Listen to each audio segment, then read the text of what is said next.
Hi everyone, this is Robert and welcome to IDG Live. Today we'll do another open Q&A. We'll obviously kick off with some questions about Rings of Power, but we'll talk about Lord of the Rings more broadly, House of the Dragon, Song of Ice and Fire, and other things as well. I think I said last time I was considering going back to focusing on specific issues. We will definitely do that, but what I think I will do is I will ask my patrons what they want me to be covering. So patrons, keep an eye out over the next few days. I'll be shooting you a message just asking what it is that you want me to be covering on these live streams going forward, because obviously we spent the last quite a few weeks now actually covering first of all House of the Dragon and now Rings of Power, but what do you want to do? We did series of videos before. Do you want to carry on doing that? Is there anything in particular you do want me to cover? So keep an eye out for that. But today we will be looking at Rings of Power Season 2, Episode 6. So spoilers for that. That's your spoiler warning. And we'll be talking a little bit more broadly as well. So let's kick off. We'll try and pick up as much as we can in the chat as we go along. Let's kick off with a question from Antonio Panzetta. Was Sauron's form in Middle-earth his true Maya form, similar to the five Guardians? If so, how did he fall to Gil-galad and Elendil? Similarly, how did Morgoth struggle against Fingolfin? Perhaps I'm underestimating elves or overestimating Ainur. Now, this is an interesting one. So we have Sauron appearing as Anatar in the Second Age in Middle-earth. Now, is that the same as the Five Guardians? Now, the Five Guardians, if you're not aware of this, we sort of vaguely knew about them before, but we've had a little bit more information recently with the Nature of Middle-earth coming out a couple of years ago, which has really given us access to a bit more of Tolkien's thinking on what this is. I sort of covered it in a video I did couple of months ago, maybe even more, called Gandalf's Forgotten First Mission to Middle-earth. Basically, we're going all the way back to when the elves first awaken in Middle-earth, and then the Valar discover that they're there and say, come on, we're taking you over to the Undying Lands. This is Middle-earth isn't for you. This place over here, that's where you should be. And while they're sort of making arrangements and discussing things, they send over some Maiar to be sort of looking after them, basically. 5 of them. The 5 that we know later as the Astari, they have slightly different names at the time, but they have one leader, a 6th, Melian the Maya, who many of you will know plays a role later on in the story. Now, we get hints of this happening later on. We get told that that was a mistake. This was why because they came in their full power and just as they were. And when the Astari come later in the Third Age, they're there as old men. So as not to appear so intimidating, so as not to appear so powerful, so as not to appear, as it would seem to be the case, to be there almost threatening, saying hugely powerful, saying, we want you to go this way. Are you really going to say no to them? Instead, in the Third Age, when these 5 came again, the idea was that they would not come across as being incredibly powerful at first sight. They would be just these old men who would be there to advise, to guide, not to instruct. So that's what the plan was. Now, is Anatar the equivalent of those 5 Guardians appearing in power? Well, of their form is what we're told. We're not told anything other than that. We're told that the assumption among the elves was that, yes, this was a Maya, but it doesn't appear that Anatar was there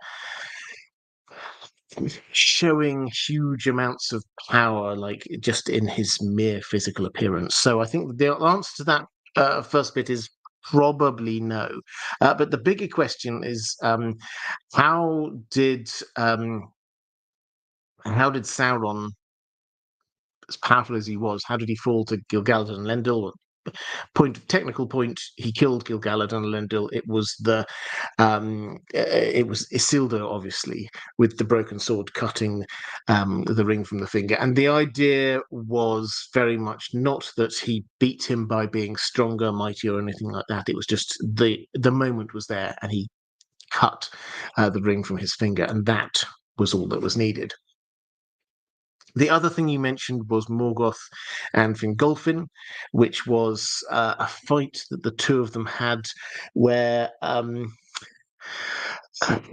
basically we get Morgoth with a massive sort of warhammer base. It was called Grond. This is what the battering ram, much later when we get to the story of the Lord of the Rings, is named after. Grond, big, heavy, slow thing, boom, like that. Sparks, big divots in the ground. Fingolfin, lightly dressed, dances away, and cuts Morgoth each time. Now, Fingolfin eventually is defeated by Morgoth, but does a lot of damage along the way. How is this? Well, the first thing to say is Morgoth at that time was not at his full power. I did a video, if you're interested in Morgoth. It's called Morgoth's Ring, and this is quite a geeky but important part of the background of Middle Earth, which is that Morgoth, the big baddie, really, of the Legendarium, he poured his spirit and his soul in the same way, in a lesser sense, Sauron poured so much of himself into the One Ring. He poured huge amounts of himself into the earth, into Arda itself. And so what was left in him was actually just a mere shadow of what he'd previously been. So at his full strength, yeah, Fingolfin would not have had a chance. But where he was then after that, then yes, he did. So I don't think you're. I mean, you may be underestimating elves. Elves who have seen the light of the two trees of Valinor were particularly powerful. But I think the thing that everyone forgets when they're sort of trying to big up how impressive Fingolfin was that this wasn't Morgoth at full power. This was Morgoth significantly reduced in power.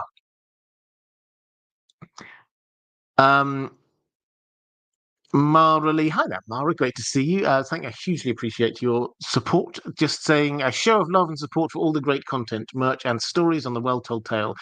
Can you let us know what stories we will have to look forward to this fall that you're excited to read to us? You're the best. Yes. Oh, well, thank you. For those who don't know, I've got another channel called The Well Told Tale, where I read what I consider to be the finest science fiction and fantasy stories ever written.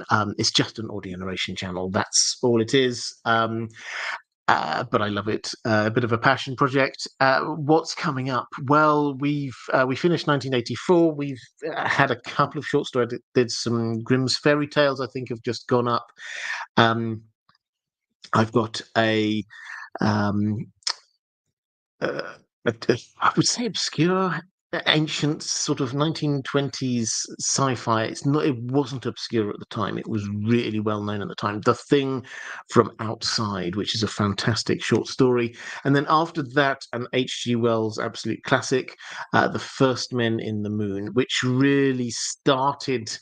If you've ever watched sci-fi, and you have, if you've ever watched sci-fi with like this alien hive mind kind of thing, space adventure, going out, visiting new places, meeting aliens, this really is the forefather of all of that subgenre of science fiction. So The First Men in the Moon is the next longer story that we've got coming up. And after that, I think I definitely want to be doing another Conan. I think we can do another H.P. Lovecraft.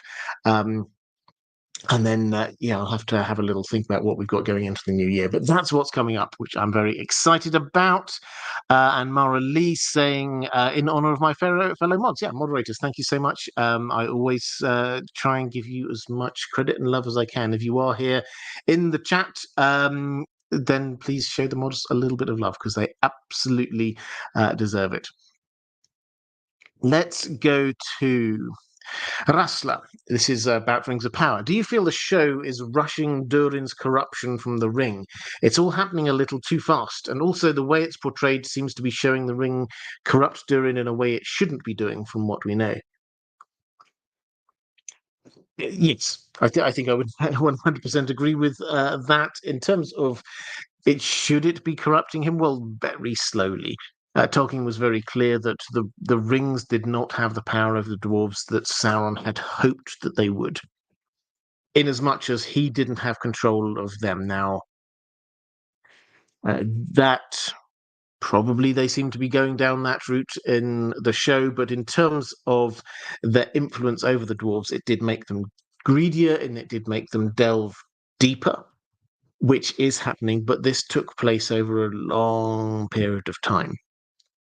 So, for example, where we're at now, we're sort of like halfway through the Second Age in Tolkien's timeline, and in terms of them getting the ring, and it was 2.5 or so thousand years into the Third Age before they awoke the Balrog. So we're talking millennia before they actually get to there, and I think we're already seeing the first signs of that Balrog getting awakened by their greed. Now, as for the impact on King Durin in the show, yeah, this seems very quick, very, very quick. It's like, what was the second scene he had it? He was already um, adding in a 100% sales tax, which is astonishing, and the kind of thing that made me want to do a more dwarf economy kind of a video. That's the kind of thing that made me go, no, that would just crash the economy. But anyway, the the power that the ring has on Durin, or the dwarf lord, whoever has it, it gets passed down generation to generation to generation.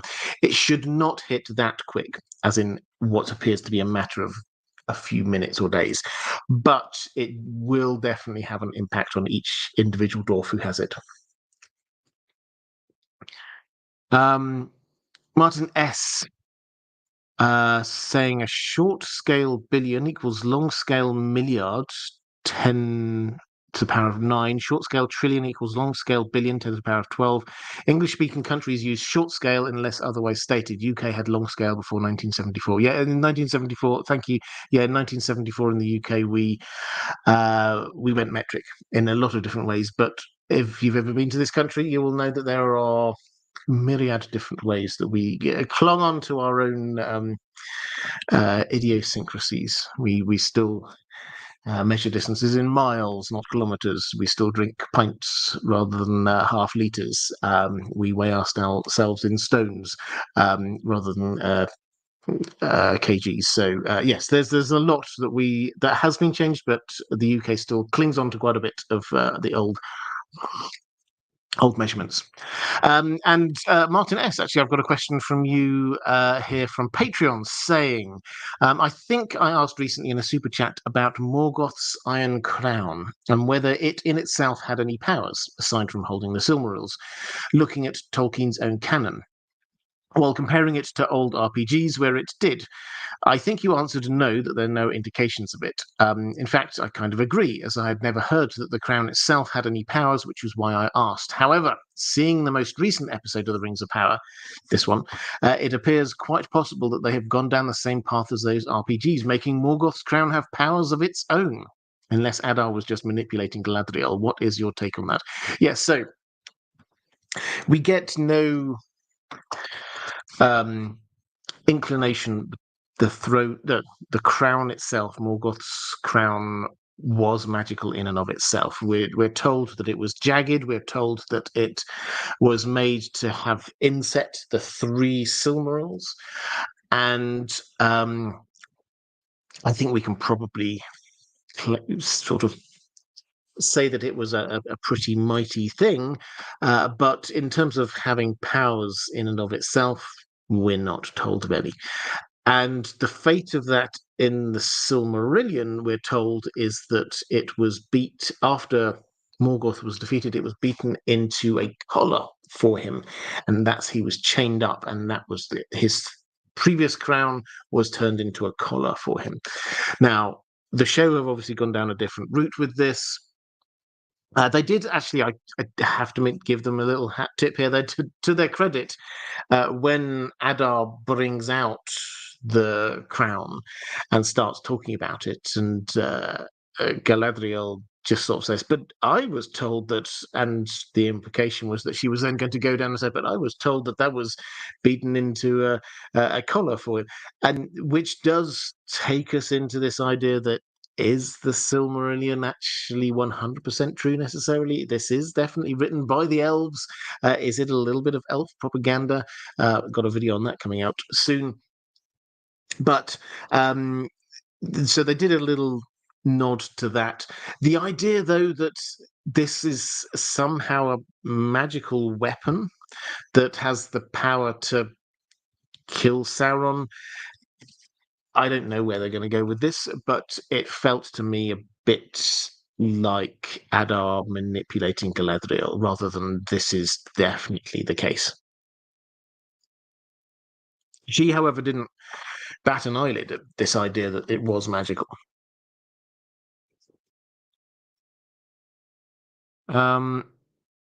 Relaxed like a cat, saying, "I almost finished reading the House of the Dragon part of Fire and Blood. Do you agree that its style doesn't give characters enough time to breathe?" Um, yes and no. I think that there are some characters in there. Actually, let me take a step back. It's a question about Fire and Blood. The way that George R. R. Martin physically wrote it was this was based on three. I was going to say short stories. They're novella length histories. One of which is the Sons of the Dragon, the two sons of Aegon the Conqueror. One of which is the Rogue Prince about Daemon, and one of which is the Princess and the Queen about the build up to the Dance of the Dragons. And where we get those characters that are focused in on, we do get quite a reasonable amount of character development, I think. Where we don't are in the other areas and are sort of like some of the more supporting cast, as it were. And I think George R. R. Martin has kind of acknowledged this in some places. He's specifically said Helena. He really enjoyed what they've added to the character of Helena. I remember particularly Viserys in season 1. He was very complimentary about Paddy Considine's performance and the writing of King Viserys, basically saying that character was a better character than the one that he wrote. The King Viserys he wrote, I don't think he called it two-dimensional, but that was the kind of the feel, was that Viserys hadn't really been developed to have all of the layers that Paddy Considine's portrayal brought through. So is the way it's structured preventing the characters to breathe?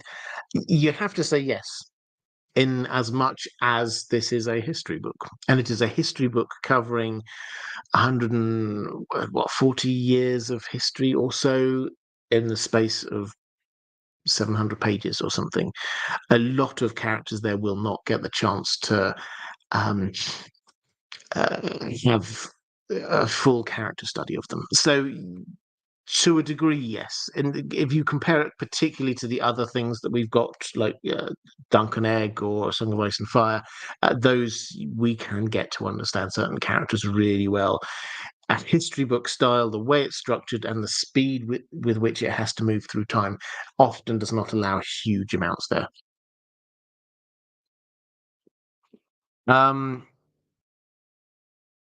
Sword of the Morning asking if I think the Arkenstone is going to become involved in the plot. The Arkenstone, if you're talking about the Rings of Power, the Arkenstone should be very much based in the Lonely Mountain.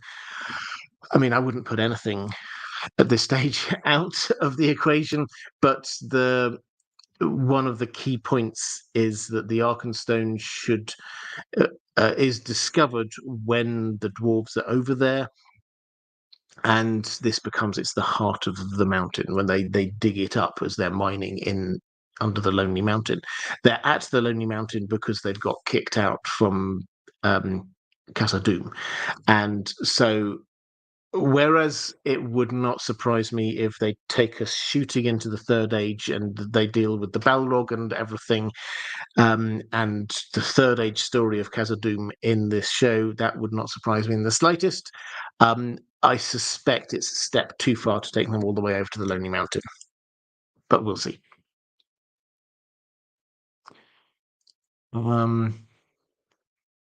Martin S. Now that you mention it, you are right. I recall the Silmarillion saying the crown being beaten into a collar for his neck at the end of the War of Wrath. Yeah, absolutely. So the question, if you're trying to tie together the Rings of Power and Tolkien's Legendarium, and I would personally argue that at this stage, that's not something that's uppermost, let's be diplomatic, not uppermost in the showrunners' minds at this point in time.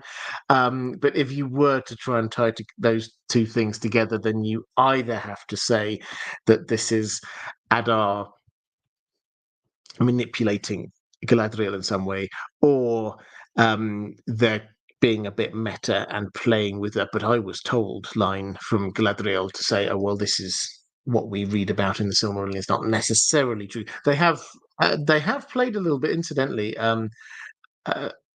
If we're trying to give the writers some credit, and I do try and give writers credit when we can, I have to admit to being slightly wryly amused by Círdan's discussions of Rúmil and people like that, and the people who actually wrote the Silmarillion, the idea that he might have been a drunkard.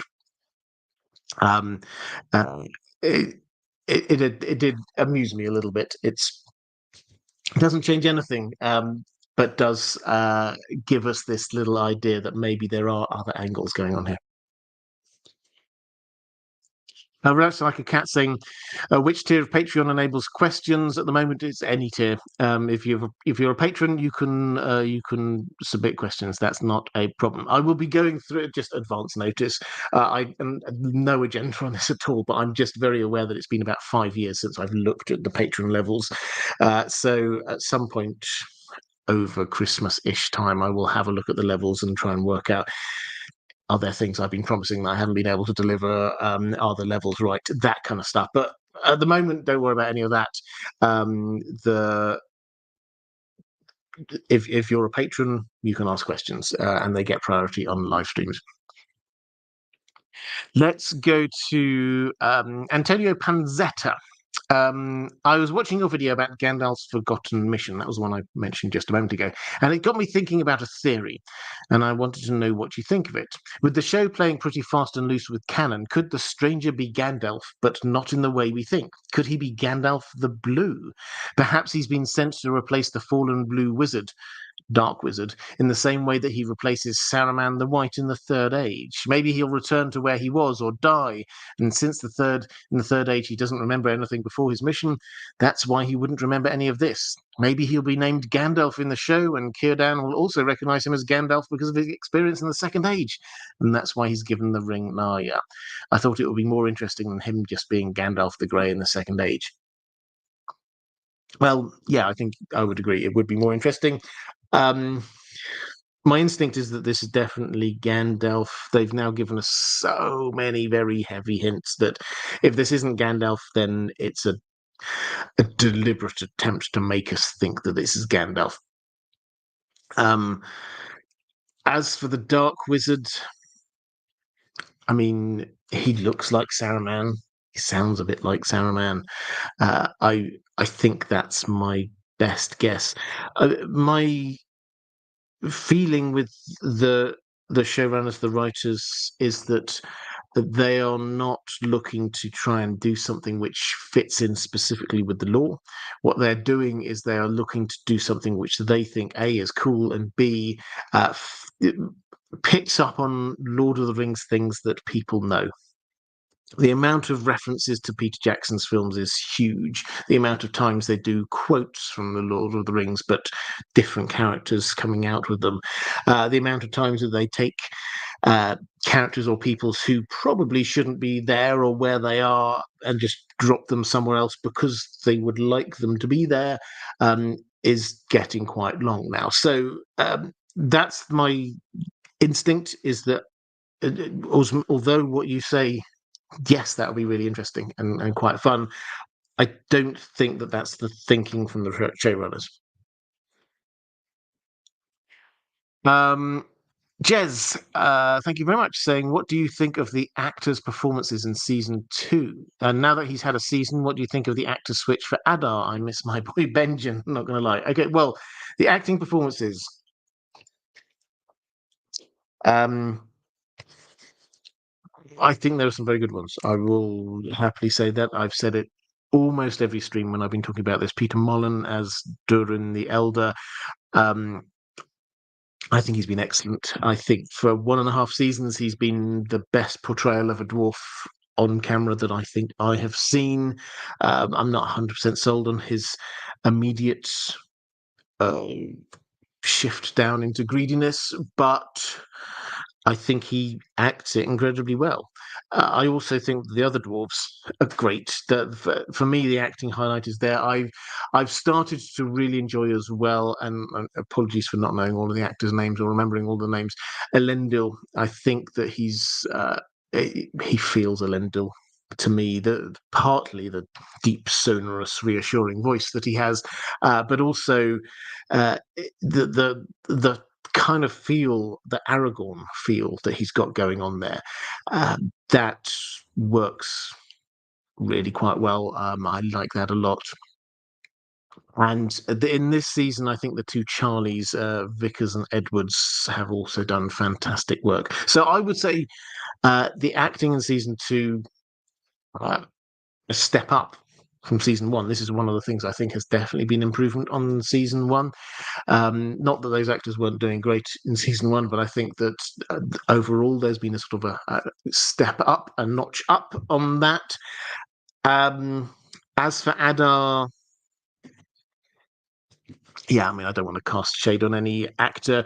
I think that is it Sam Hazeldine who's the new Adar? I think she's doing a great job. And if we didn't have the actor that we had in season 1, then I would have thought, yeah, he's doing really well. I'm liking his performance. But I thought that the guy you call him Benjamin, I've similarly forgotten the actor's name. I thought he did an excellent job. I thought he was probably the standout actor in season 1 for me. So yeah, I kind of miss him. But at the same time, I don't want to cast any shade on the actor who's doing it now, because I think he's doing an excellent job. It must be hard, just for one moment, to try put yourself into an actor's shoes. Somebody who's done a very clear and distinct role like that, to come in and take it over, and you want to make it your own, but at the same time you have to make it recognizably the same so that it doesn't disrupt the viewing performance. It must be quite a hard job to do, and I think yeah, I'll tip my hat. I think that's good. Right, they Andrew Kay saying they certainly kept it tight with the Adar actor. The replacement looks quite a bit like Sean Bean replacing Benjen. I see what you did there. Yes, absolutely. Hermione asking what I thought of Anatar dropping the word precious. It seemed a little bit forced to me. Yeah, I mean, I think this is what I was saying a moment ago. There's a lot that they want people to feel as if they're in Middle Earth, by which they want characters that we know, they want baddies that we know, they want places that we know, and they also want dialogue, words that we know, that make us feel like we're in Middle Earth, and one of those is precious. So yes, I would agree, it felt a little forced to me as well. The emphasis on the word, which I'm going to assume was requested, but yeah, I mean, I don't think it's the most egregious example, but yeah, definitely it was noticeable.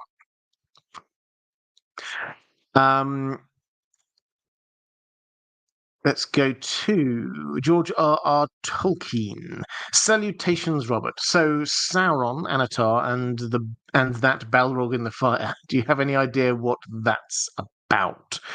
Um, well, I mean, I think the what I would say that we're talking about a book. The plain text reading of that, I think, is simply that this is his magic, and he was looking to see what's going on, and he's in Khazad-dûm.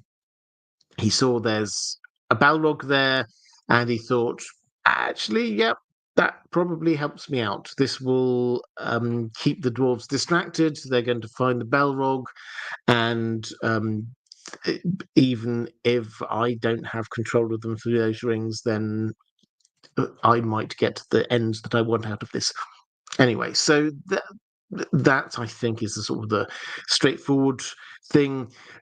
This didn't seem to be for the dwarves to see. This was just him seeing something. We just saw a bit of what he saw. Maybe the implication is that there's a degree of control going on there. There shouldn't be, I don't think, but maybe that was the hint. But broadly speaking, I think it was that he came in, he asked for the mithril, offered them some stuff, saw quite how greedy Durin had become, saw that there was a Balrog down there, figured out what was going on. Oh, and at some point, if they get this greedy, they're going to keep on digging, and the Balrog's going to get disturbed, and that will get them out of the picture. And so he turned around and said farewell, and then trotted out. That seems to be what that interaction was. So yeah, I mean, I don't think I've got huge amounts more to add to that. The Balrog shouldn't be appearing for another few thousand years, but as I say, I think they're going to be accelerating the dwarf timeline here a bit. Because actually, I should say the other thing I should say is that in the Legendarium, in a bit, the dwarves should shut up shop and largely disappear from the plot for a long time. Certainly for the extent of the time period that the Rings of Power will probably be covering. So they, in the Legendarium, what happens is, well, didn't obviously have the Hellbrand thing. Anatar, we don't have the attack from Adar on Eregion, but Anatar nips back to Mordor, which he's in control of in the Legendarium at this point, forges his own One Ring, at which point the elves realise what's going on, and Sauron basically is forced to, if he wants to get those rings back, invade. And so he then brings his forces over, attacks Eregion, and claims most of those rings. Obviously, the 3 elven rings get smuggled out. Now, while he is attacking Eregion, the dwarves do, because they've got this long history of supporting the elves, good friends with Celebrimbor, they do come out in support of the elves. But eventually they get pushed back. Sauron's forces push them back to Khazad-dûm, and they basically lock the door. They shut the door and don't let anyone in. And from that moment on, we don't really... They sort of make brief appearances here and there, but Khazad-dûm is no longer in significant contact with the outside world.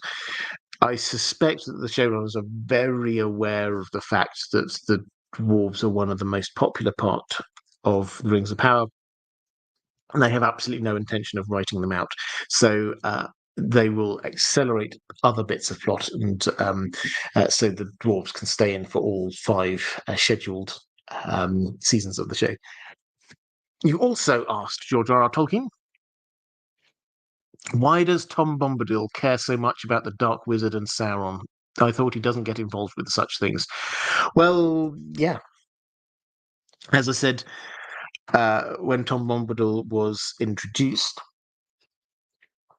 in the show, which was episode 4, maybe, This is not Tolkien's Tom Bombadil. Now, that's not me saying I don't think he's a good or fun character. Actually, I think Rory Kinnear is doing a good job. I quite like um, the feel, the kind of the low key singing all the time. That kind of works for me. I like him being this kind of quirky mentor figure. Um, uh, but that's not Tom Bombadil. That's not Tolkien's Tom Bombadil. If you want to know my thoughts on Tom Bombadil, which are not that different um, to most other scholars of Tolkien's world, do go and have a look at my recent video on him.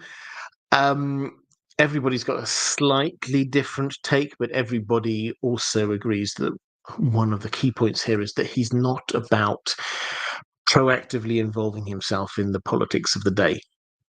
And here he is.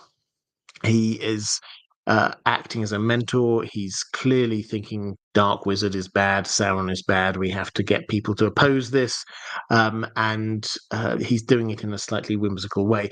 That is not Tom Bombadil at all in Tolkien's world. So that's what's going on. And as I say, if we need to kind of divorce the two, I think, in our minds, this is not Tolkien's Tom Bombadil. This can be a fun and interesting mentor character called Tom Bombadil in Rings of Power canon. They're separate things. Martin S. The Starks, Perrin Aybara in The Wheel of Time, Fitzchivalry Farseer in the Farseer trilogy, all build relationships to wolves, and Luthien has Huan. Yes, this is very true. I mean, those first three, there's a very clear kind of warging kind of link. Luthien and Huan, there's not really an implication that she sort of walks into Huan, who is a hound very clearly rather than the wolf as well. So there is a clear distinction there, but with those three, yes, very much. And I've said many times about the links across between the Farseer world and the world of Ice and Fire. Fitzchivalry is a bastard of the heir to the Six Duchies rather than the Seven Kingdoms. He has a warging bond with a wolf. He is also an heir to kind of prophecy, in as much as he has to go off and seek out dragons in a world that's getting attacked, not attacked by some kind of zombie-like creatures. And that's just the high level. There's so many echoes between the two. And George R. Martin and Robin Hobb, who wrote the Farseer trilogies, they started writing them at the same time, I believe, with the same editor. They're very good writing friends. They were very aware of the echoes between their two stories. I am 100% certain of that.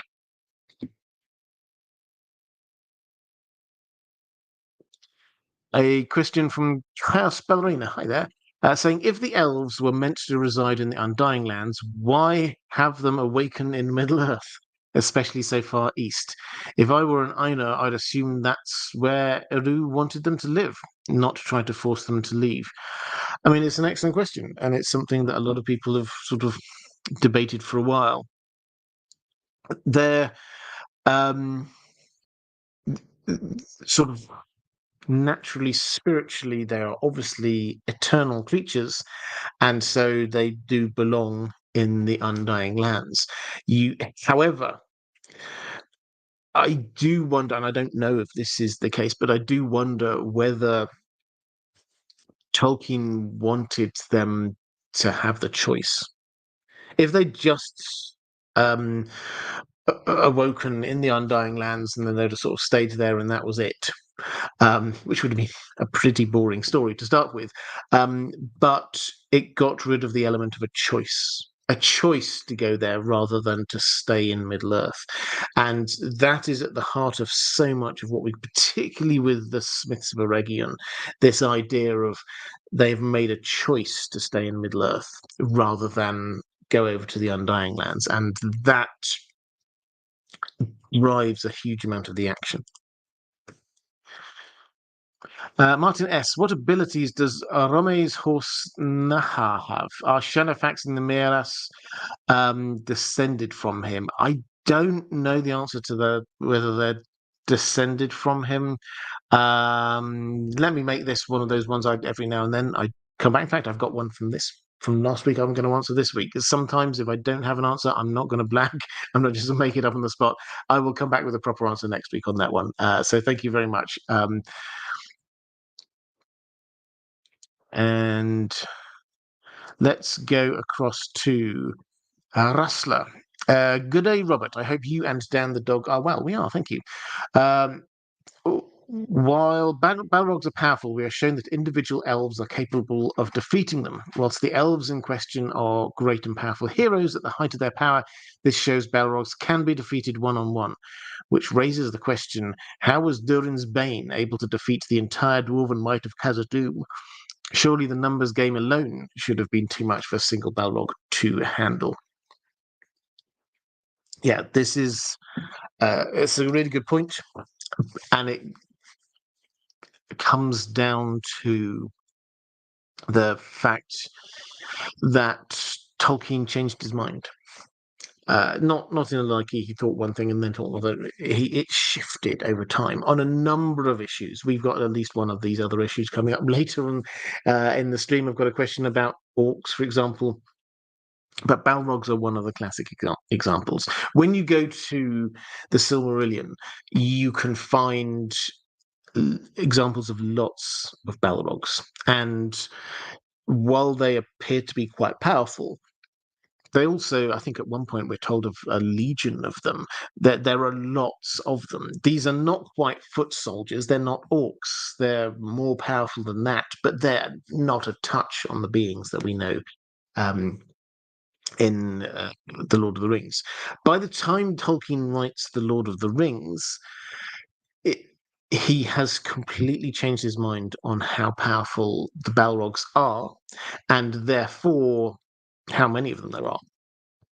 So we get at one point, I think it's even like little notes in the margin of a draft. He does this sometimes. Christopher Tolkien, his patience in going through all of his father's papers and just trying to decipher these little scribbles here and there is astonishing. But it seems quite clear that later on, he decided later on that they were Maiar. That wasn't part of the original thinking. And even later, he decided that there were maybe 7. At one point, he even says there were just 3. So the power of these grew as he sort of focused in on the one that we know, Durin's Bane, the one that we know the most. And that, by the point he was writing about Durin's Bane, that is the powerful being. It should be a shock. We kind of miss this because we know this story so well. We don't quite grasp how shocking this should have been. Is that we get the adventurers setting out. They've made it to Rivendell, and then they set out, and the first real baddie that they meet is not just a rando set of orcs or something like that. This is this shadow from the deep, this being so powerful, it's legendary that that Gandalf, the most powerful, by a long way, the most powerful member of the Fellowship, has to tell them this is beyond any of them. The only way that that they're going to do is him sacrificing himself. So this should be a shock to the reader to actually get to this Balrog, and it's like, whoa, where's this come from?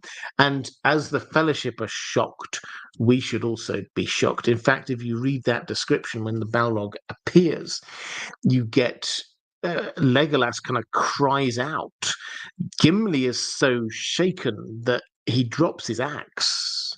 It's the people who know what this is, they are seriously scared. And that isn't what we've been built up to expect from these characters. They are completely shaken by what they've seen. So, a big shift. Back in the day, when you get those legendary elves fighting Balrogs, yes, it was big, it was impressive. But Tolkien hadn't fully developed his conceptualization of what a Balrog was by that point a lot of the time. So we can look at someone like, say, Glorfindel, who fought a Balrog one-on-one and killed it, died in the process, but fought a Balrog one-on-one and killed it, and we go, that is impressive, well done. But it's not the same as if he'd been fighting Durin's Bane.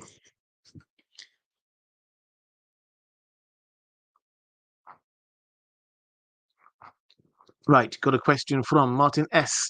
Saying, I was joking a bit with Luthien and Huan. I realise it's not entirely similar to the other three cases I mentioned 2 super chats of mine ago. Yes, absolutely. So, yeah, good. No, I know you're with the Starks, Perrin and Fitzgerald Farser. Yes, and I get it. Thank you. Samantha Drake. My husband has never read the books, so I've been showing him your videos clarifying the Rings of Power. Does the copyright prevent a Tolkien Traveler's Guide like your legendary A Song of Ice and Fire one? God bless from Oklahoma. Well, blessings back to you in Oklahoma. It, I mean, I think the honest answer on this is yes. The Tolkien estate legendarily quite strict on copyright issues. There are lots of examples of very small companies. Like there was like a waste and recycling company or something who were called Lord of the Bins. And the Tolkien estate said, no, you can't do that. So they had to change their name. There's a little cafe near Sarehole Mill, which is where Tolkien grew up, called the Hungry Hobbit. They got told they couldn't use the word Hobbit in the name of their cafe. It's just a little local cafe. So there's loads of these little examples of the Tolkien estate just coming in and squashing stuff. So yes, I think the short answer is that, I mean, that's why I haven't done a Traveller's Guide to Middle-earth. The nerd far away saying Gandalf's fall and Frodo being stung by Shelob really rattled me the first time I read Lord of the Rings. Yeah, good. Actually, I mean, not good that you were rattled, but good. I think that was what Tolkien intended. And one thing it always blows my mind with, because we know the story so well, we don't think about it. Where Tolkien left off with Sam and Frodo, they changed it for Peter Jackson's films, but where he left it off between the Two Towers and the Return of the King is Sam thinks that Frodo's dead, and then he discovers he's alive, and it's like, what am I going to do now? And it's like, you're just going to leave people like that for months until the next book comes out. So it was, proper cliffhanger stuff from Tolkien going on there.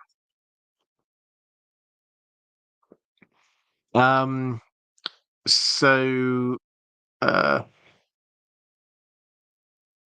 let's go to a question from Andrew Roberts saying, hey, Robert, first time in a while I can actually submit a question since I've been so busy these last few weeks. And since I can't watch the episode until after the live stream, I will watch the live stream tomorrow. Well, hello to you tomorrow, future you. And also, while I'm thinking of it, hello to the people that aren't watching live. I know many more people watch these back a bit later than watch live.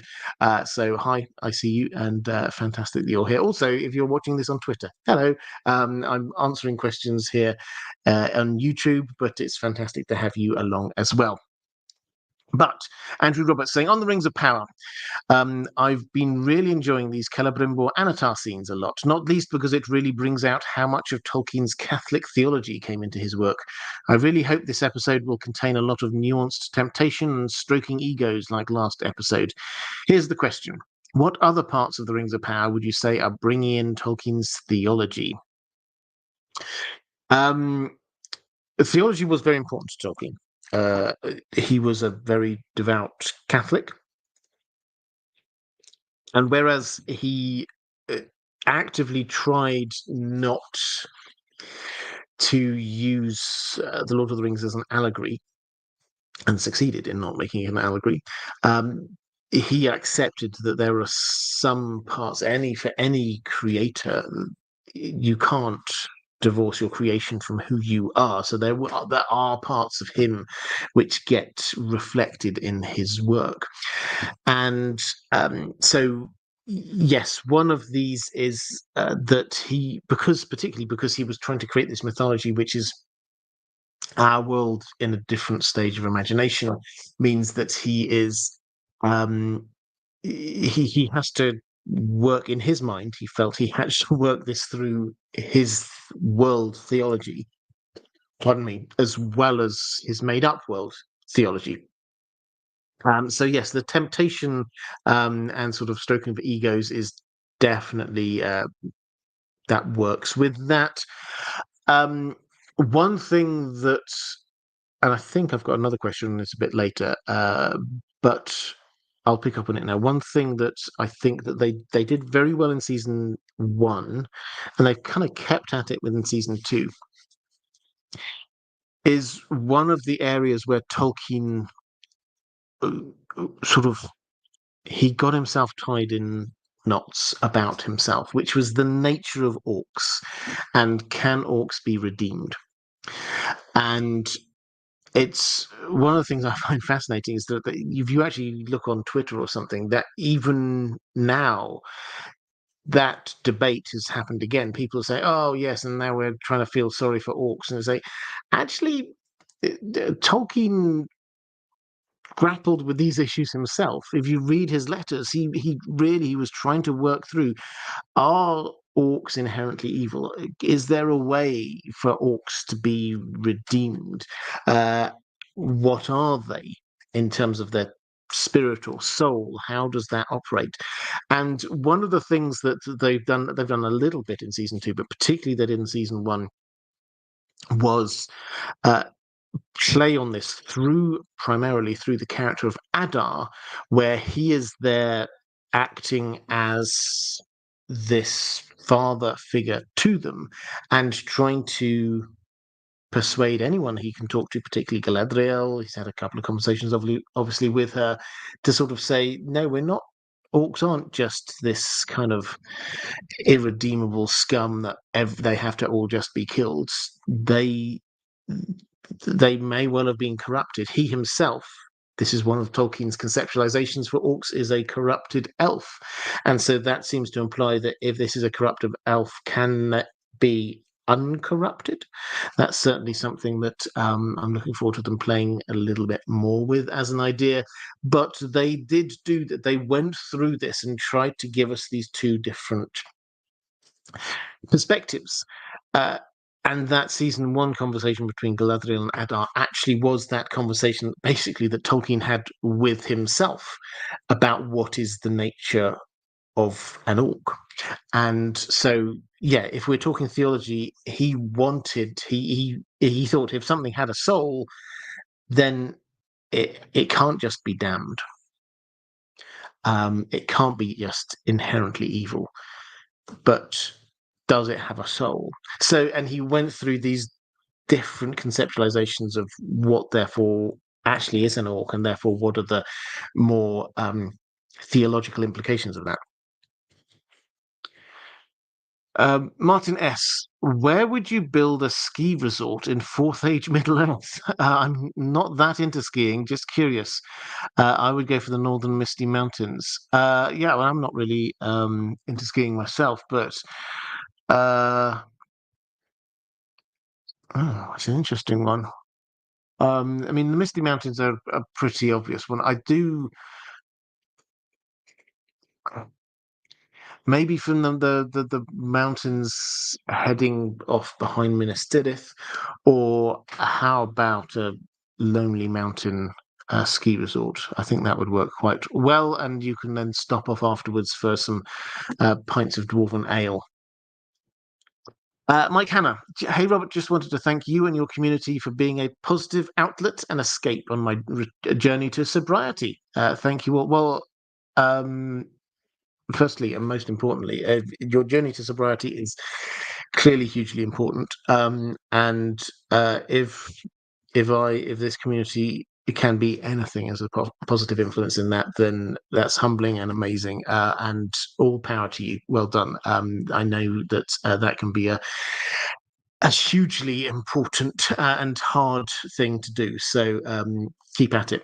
You have my every blessing for that. But I will throw this over, as I always do, to the patrons who create the community here. Sorry, patrons. Yes, but the moderators who create the community, who keep it positive. There are always people coming in, bots and the like, but just welcoming people.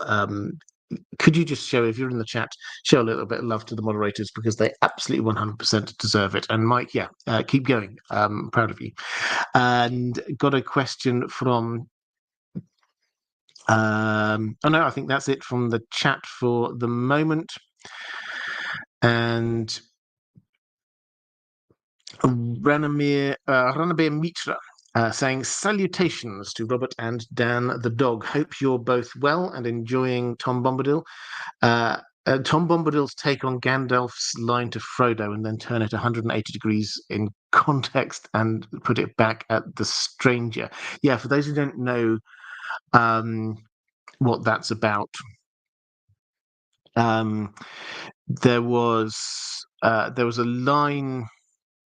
I think it did make it to the film when Gollum, from the book, when Gandalf and Frodo are discussing Gollum, and Frodo says he deserved death, and Gandalf said, "Many that live deserve death, and some that die deserve life. Can you give it to them? Then do not be too eager to deal out death in judgment, for even the very wise cannot see all ends. I have not much hope that Gollum can be cured before he dies, but there is a chance of it." And which is fantastic kind of line. In this episode, then it's switched around. And Gandalf says something along the lines of Nori and Poppy, they don't deserve to die. And then Tom Bombadil comes back and say, many die who don't deserve to. So yeah, it's a. I prefer the original because it's carrying a deeper message, I think, which is challenging somebody who says that a person deserves to die, and saying, "Are you? How can you hold that judgment? What rights do you to have that judgment?" As opposed to, "They deserve to die." Oh, do they? Lots of people deserve not to die. So it's, or they deserve to live. And I say, yeah, but lots of people deserve to live and don't. So I prefer the original, but one of the things that they've done a lot of in Rings of Power is, and I think this is deliberate, try to feed lines to characters who say those lines in The Lord of the Rings, as if they are remembering them and turning them into their own. So when they get to The Lord of the Rings, they say those things. For example, the very first scene when Halbrand and Galadriel meet, and Halbrand's talking about the tides of fate. There's two or three things there that he says to her that she then later says to Frodo and the Fellowship when they arrive in The Lord of the Rings. And here, Tom Bombadil's saying something to Gandalf that Gandalf will adapt and change and say to Frodo much later. I understand why they're doing it. I think sometimes it works, sometimes it doesn't. And And then you also said, can you explain how the show's decision to change the order of the ring forging has an effect on the plot? Thus far, I'm not feeling potential issues, but I see discourse in the fandom about this point. Please, could you explain this for us? Yeah, so um, in the short term, i.e., this season, there are a lot of significant issues. The fact that those original three have been forged, which they should have been forged right at the end, and we know that they were forged because Halbrand had been around beforehand. That means that they know Halbrand's involved in this, and they figured out Halbrand's Sauron, and therefore you have to, in order for the rest of the rings to be forged with Sauron there, you have to create this kind of information gap. You have to make sure that nobody gets the information into Eregion. This is why the messengers had to be killed. This is why we get things cut off by the army. Nobody inside Eregion is allowed to hit anything from outside Eregion. Now they kind of undermined this by, they said a few times, this messenger's gone out and didn't return, that kind of thing. Anatar Sauron seemed to very easily be able to nip off to Khazad-dûm and back, which is 300 plus mile round trip, I think, without any problems whatsoever.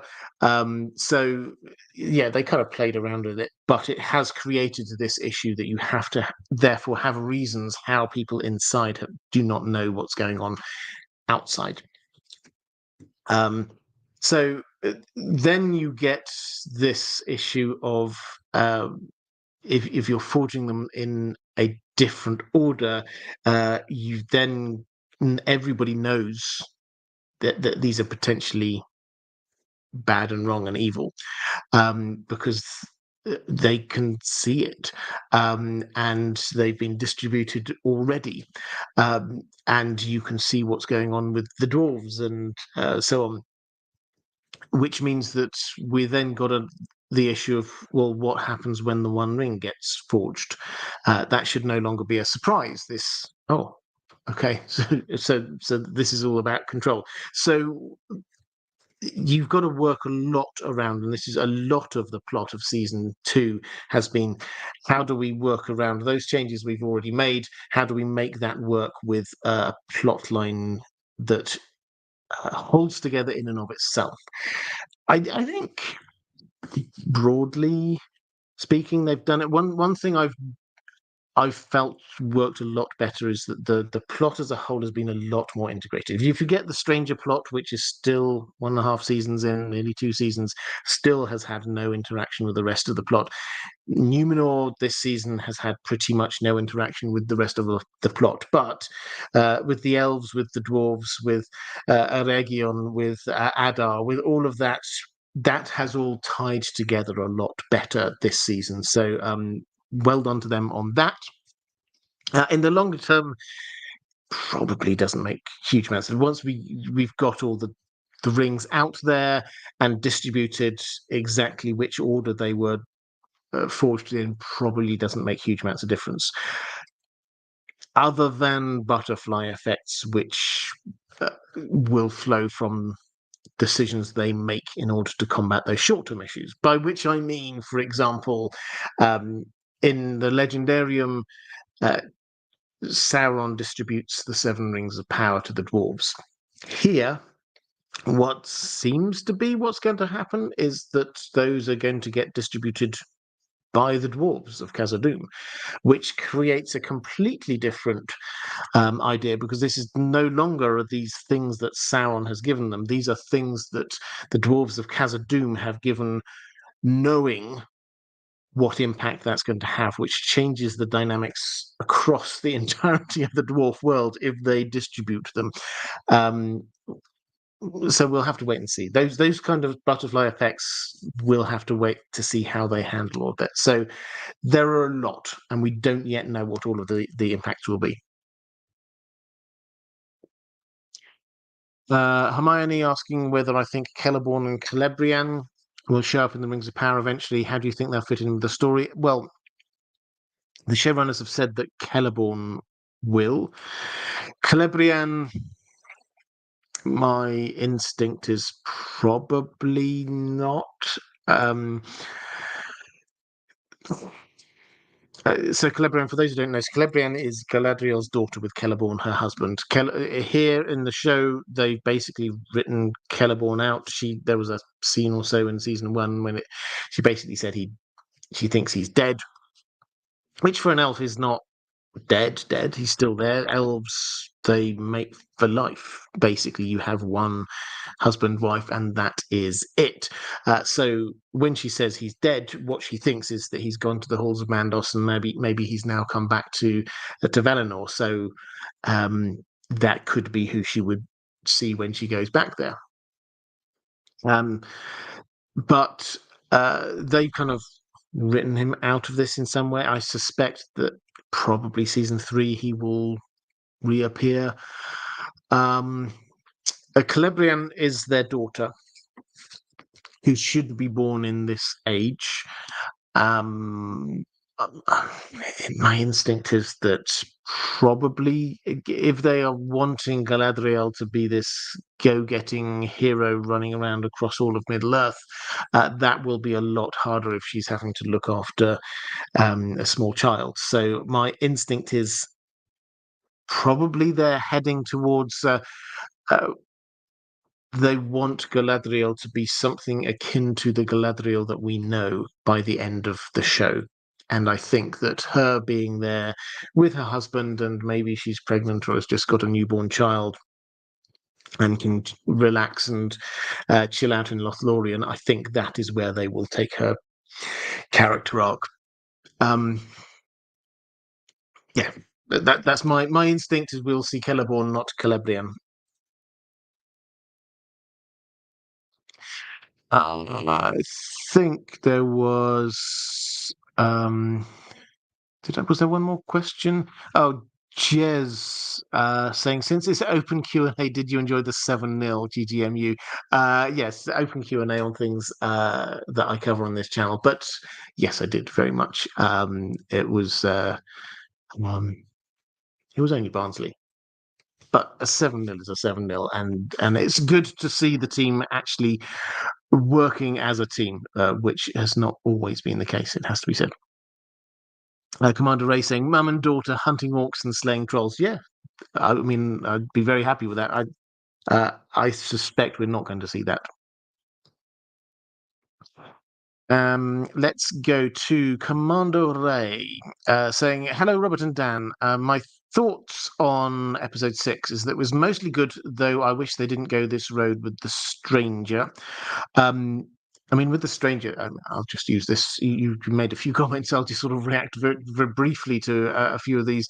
I wish they would tie in the stranger plot with the main plot, because at the moment it does. I just feel what's this actually done? Is the entirety of season 2 going to be just so that we learn that he's Gandalf and he has a staff?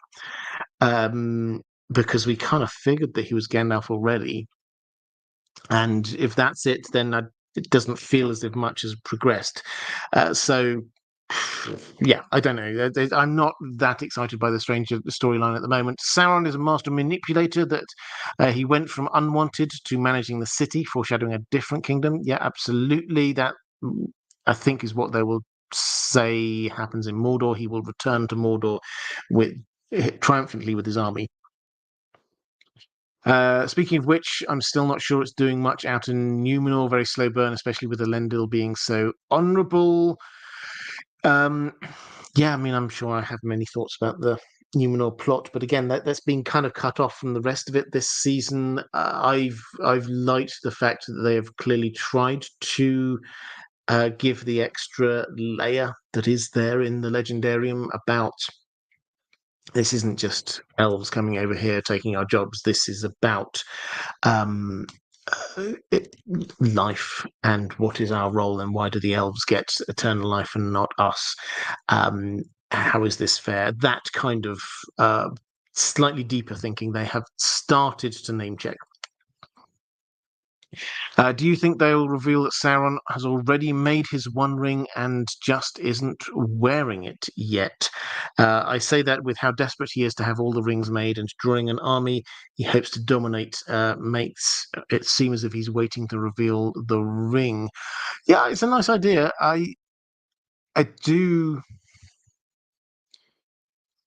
feel as if they won't be able to resist the forging of the One Ring, because it's so central. This is the whole point: is the One Ring, and for him to just go, oh, like that. I'm not sure that would really work. In terms of they're very much TV producers rather than sort of thinking about the book story, and I think that visually and as a story on TV, uh, pardon me, the forging of the One Ring, I think would work really well, or could potentially work really well. Why didn't Sauron enchant the ring to be able to vanish and teleport him to him at will? It would have saved him some heartache. Yes, it definitely would have done.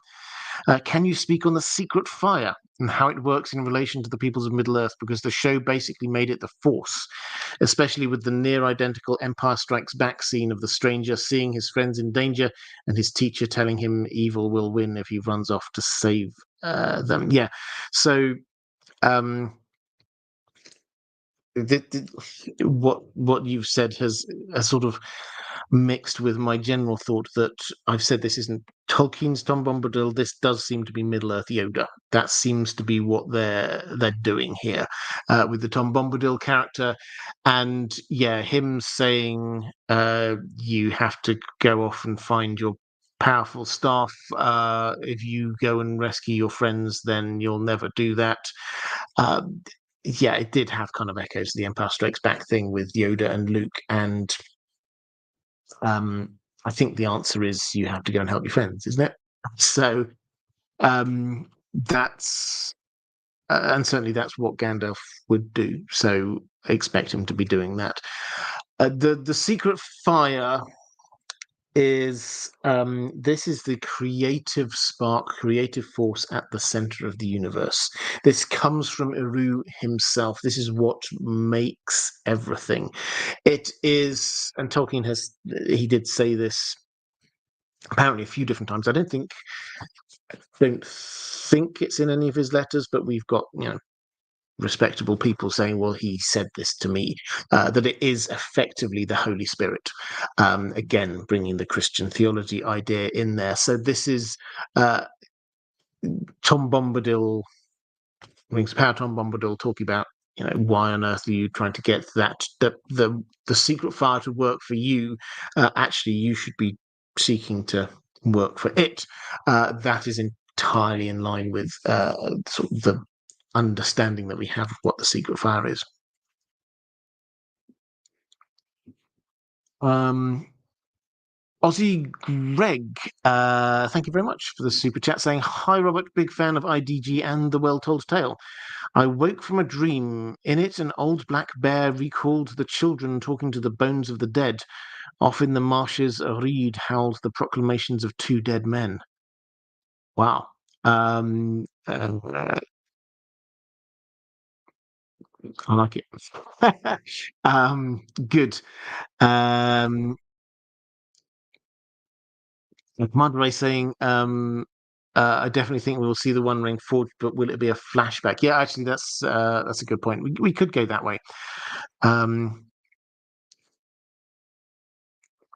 think that's it in terms of Rings of Power questions I've got from my patrons, but I've got quite a few broader Lord of the Rings questions. So let's start off with Antonio Panzetta saying, if Sauron lost his form after the War of the Last Alliance, then why is he missing a finger during the War of the Ring?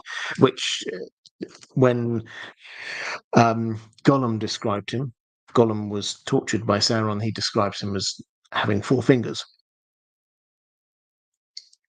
Now, I think the answer to this is that it wasn't simply that Sauron lost his form, lost his bodily form, he lost the ability to choose the physical form that he took, which meant that when he could take on a physical form, it was an expression of him, an expression of who he actually was. It was as a Dark Lord, and also because as an expression of him, because this was so important that he didn't have his ring. That's why he only had the 4 fingers on one hand. So, yeah, it's an expression of him, and it's not that he chose to. It's not that there's a deeper meaning other than the fact that that's who he fundamentally is. Martin S. saying, I think Melkor dreaming of attaining the flame imperishable, which is the secret fire, different word, is similar to a teenager dreaming of marrying their favorite celebrity when it comes to unattainable. Far less innocent, though. Yeah. So, I mean, this comes back to, for those who don't get the reference here. So, Morgoth Melkor was the most powerful of the Ainur. He is the um, brother to Manwë, the head of the Velar, and he was the person who struck the discordant note in the music of the Ainur, and he sort of went off. He basically rebelled, trying to. He wanted to create things, and the thing is that only Ru himself could create with this flame imperishable, with this secret fire, and so Morgoth sort of heads off into the void and around and everywhere trying to find this secret power because he wanted to be able to create. He could not create things ex nihilo from nothing. He wanted to be able to do that. But that was impossible. And so this led to this great jealousy of why shouldn't he be allowed to do it? And then when he was down in Middle-earth, this led to why we get so many of these creations that are mockeries of things that Uru has created. So orcs are a mockery of elves, for example, and trolls, mockeries of ents. People often say dragons, mockeries of the great eagles, things along those lines. And yeah, so this I mean, what you're saying is that similar to a teenager dreaming of marrying their favorite celebrity, when it comes to unattainable, it was unattainable, and that's the whole point. He could not get it. He wanted something which he could not get, and that was what basically drove him mad and drove him to fall. Andrew K. Saying the narrative progression seems painfully slow again on the season of The Rings of Power. Is it planned to be quite a few seasons, or should we expect the latter seasons to be a mad rush to wrap up? So the plan is 5 seasons. We've had basic confirmation that season 3 is going to happen. I see absolutely no reason why 5 seasons would not happen. But yeah, I mean, I think I'd agree. I think the pacing is an issue. The pacing was something a lot of people talked about with season 1. I found the pacing in season 2 quite jarring, it has to be said, particularly, for example, the speed of which the Daddy Durin falls into greediness and things like that seem to happen very quickly. The forging of the Rings of Power, I understand why, from a TV perspective, they wanted to add pressure into that situation. They wanted to make things feel quite rushed.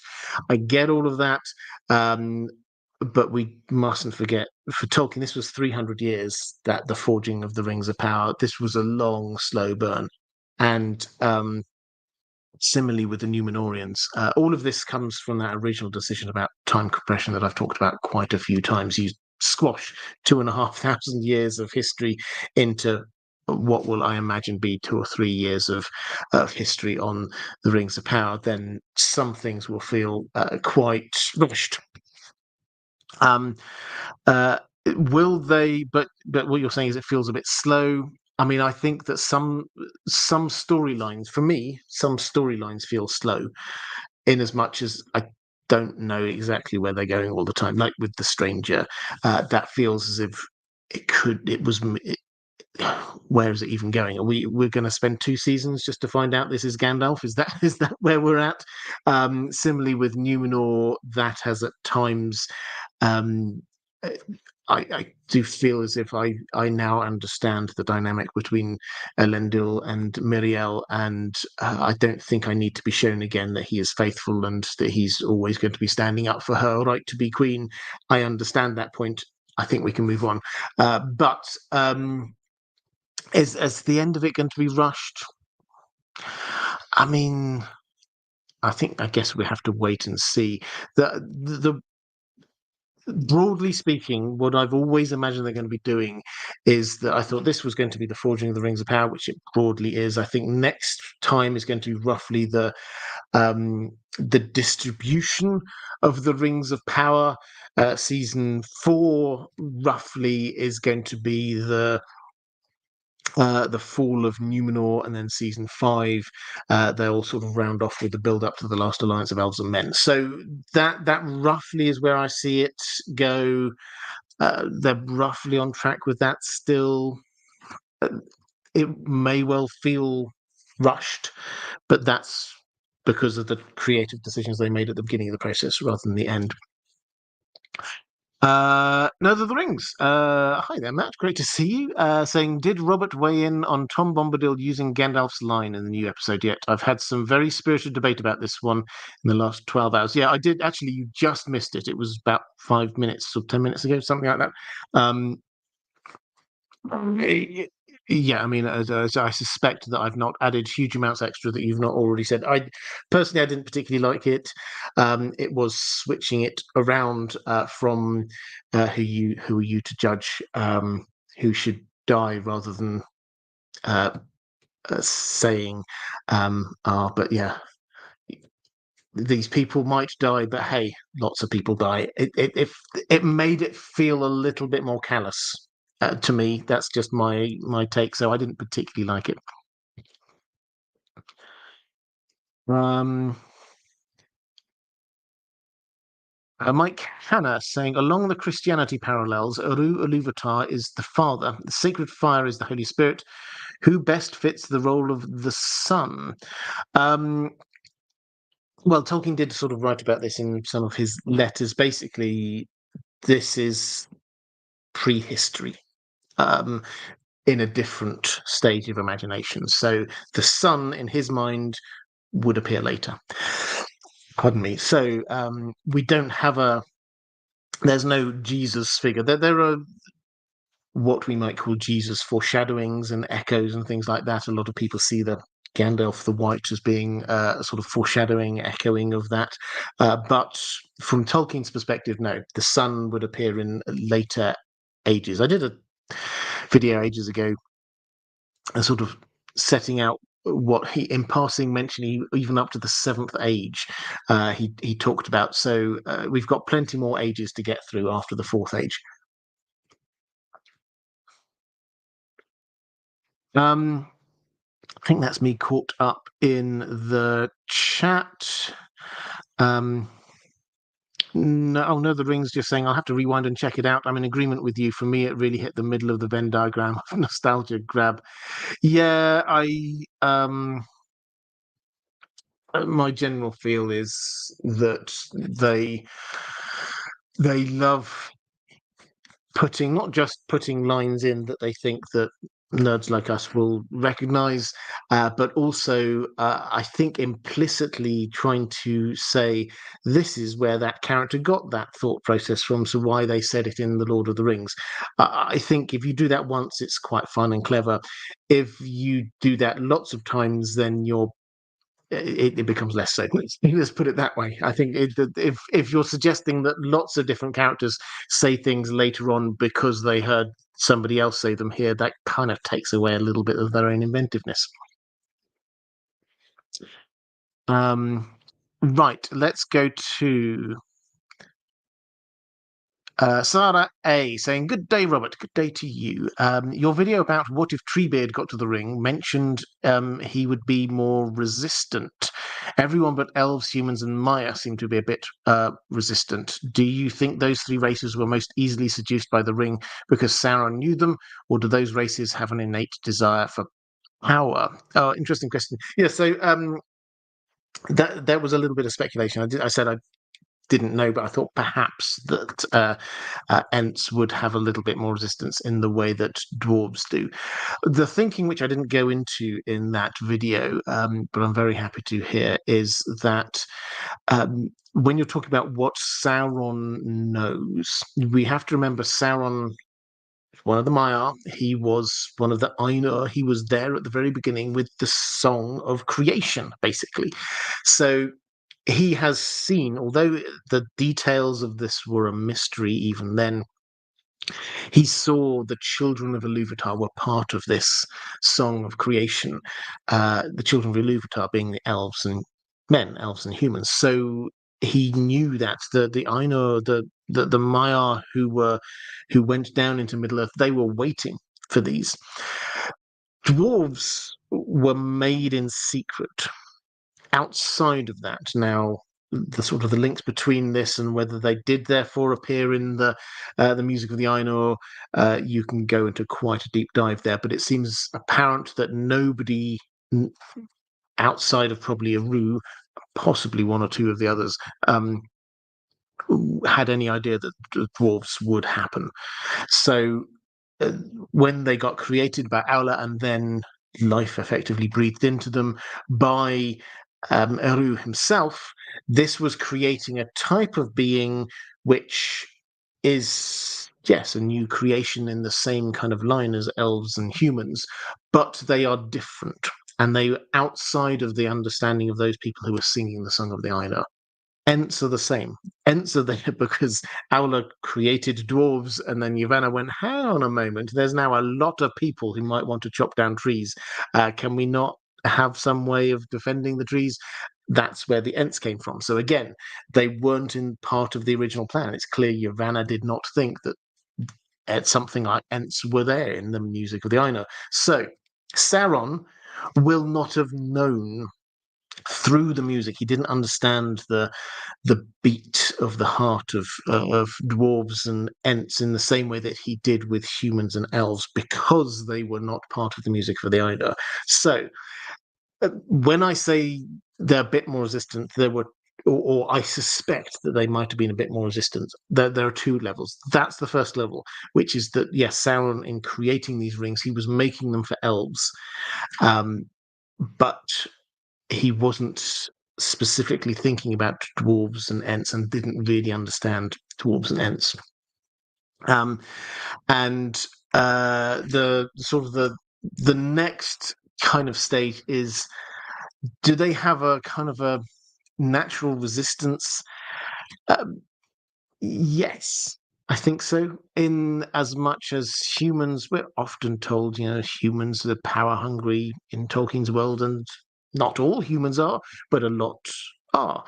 And so they are easier to corrupt. And elves, if we leave aside the Peter Jackson slightly ethereal looking elves that we have everywhere wandering around being amazing, if you look at the First Age elves as an example, a lot of these were also quite power hungry. We're told that Galadriel, she was proud, way back early, young Galadriel, she was proud. She eagerly desired to have lands of her own to rule. She wanted power. So that desire for power was definitely there.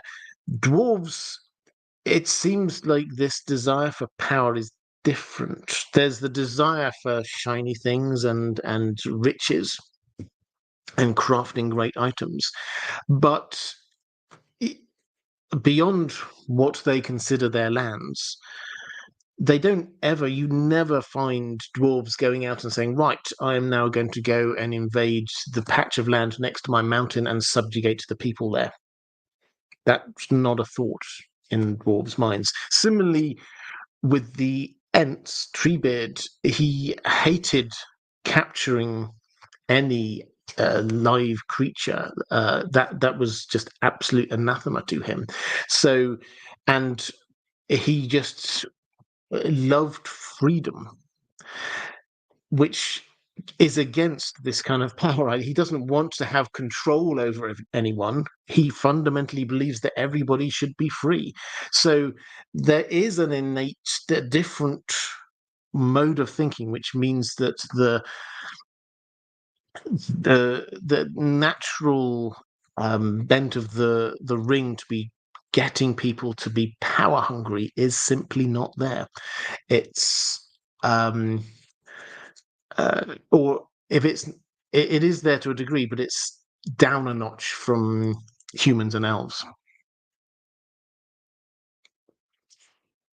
Chaos Ballerina. If Frodo had become a wraith, would he still be hobbit-sized? Would he be riding alongside the others on a black pony?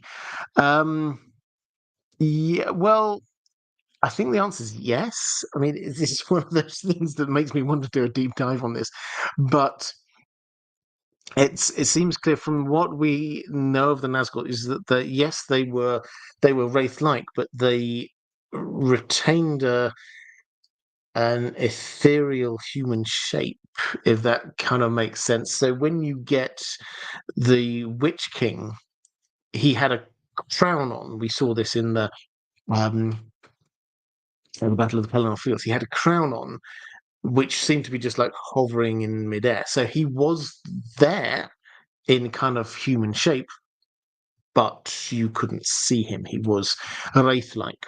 And so one assumes that if a hobbit does the same, then they would also become wraith-like, but hobbit-sized. Um, Question from Martin S. Martin S. What is the nature of Manwë's divine telepathic communication link to Eru Ilúvatar?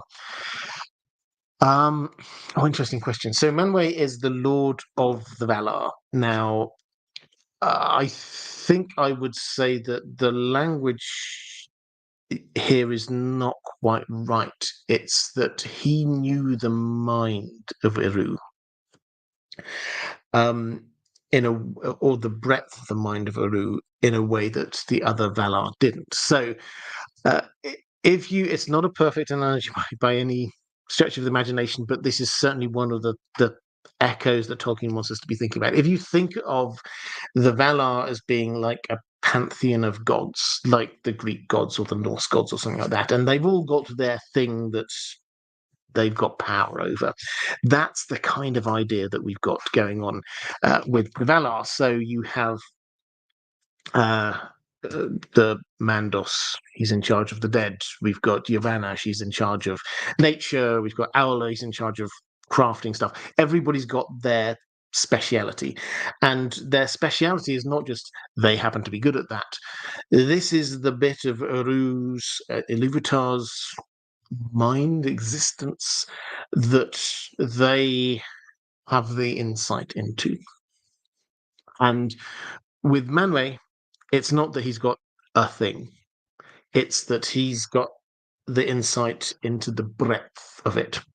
Now, sometimes Eru is effectively God, and so Eru can come and directly sort of intervene and talk to Manwë and things like that. But as a general rule, Manwë, as well as Ulmo and Morgoth, though we're not going to go to all of that route, understand a huge amount about how Eru operates as much as anything else. So it's not so much a telepathic communication, although there is that element that Manwë sometimes did seem to get messages and communication from Eru.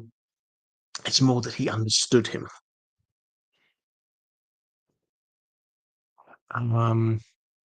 Okay, let's go to a question from Magma Frost 13. This is my first time asking a Lord of the Rings question. Welcome. after your recent video on Anatar, there's something I'm still unclear on. Was there a real Anatar who Sauron was impersonating, or did he invent the identity whole cloth? In either case, what sorts of factors made the ruse believable? Were there other beings genuinely performing similar roles to what Sauron was claiming to do as Anatar? So, when you start digging into this, I did an Anatar video a week or so ago. When you start digging into this, you find that the Anatar claims to be there with gifts from the Valar. And so they kind of assumed he must be a Maya. They don't seem to have sat down and had this kind of in-depth conversation. So exactly what nature of being are you kind of thing. They didn't seem to have that conversation. And we're told in one version of events, Galadriel's backstory is one of the ones that Tolkien shifted about a lot. But in one version of events, Galadriel, she was suspicious of him because she could not remember him from when she was in the Undying Lands, and he claimed to be there as part of Team Aula over there. And she's like, well, I knew those guys, and I can't remember anyone who's like this. So that's it's not that he was impersonating someone. This was a new created character that he had come up with that was kind of implying that he was a Maya sent, which he was a Maya. Let's not forget. So that bit wasn't a lie. Sent by the Valar to help them out. Basically, a precursor to Gandalf. If you imagine that as the kind of the feel of what's going on there, and I gave a number of different reasons in that video as to what made it believable. I think I'll add in two more now. First, because it was mentioned earlier in the stream, the Five Guardians. The elves will know that this has happened before to a degree. We get the Five Guardians. The Valar did send some Maiar there in the past to be doing stuff. So yeah, it's not like completely unexpected that this should happen. And the second thing, what made the ruse work was the length of time.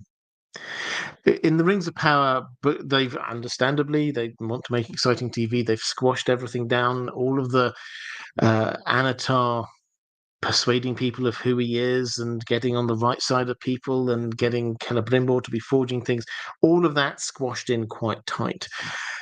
In the Legendarium, this is 300 years. It's a long time. 300 years is a long time to get to know somebody. And after 300 years, you probably think you know them.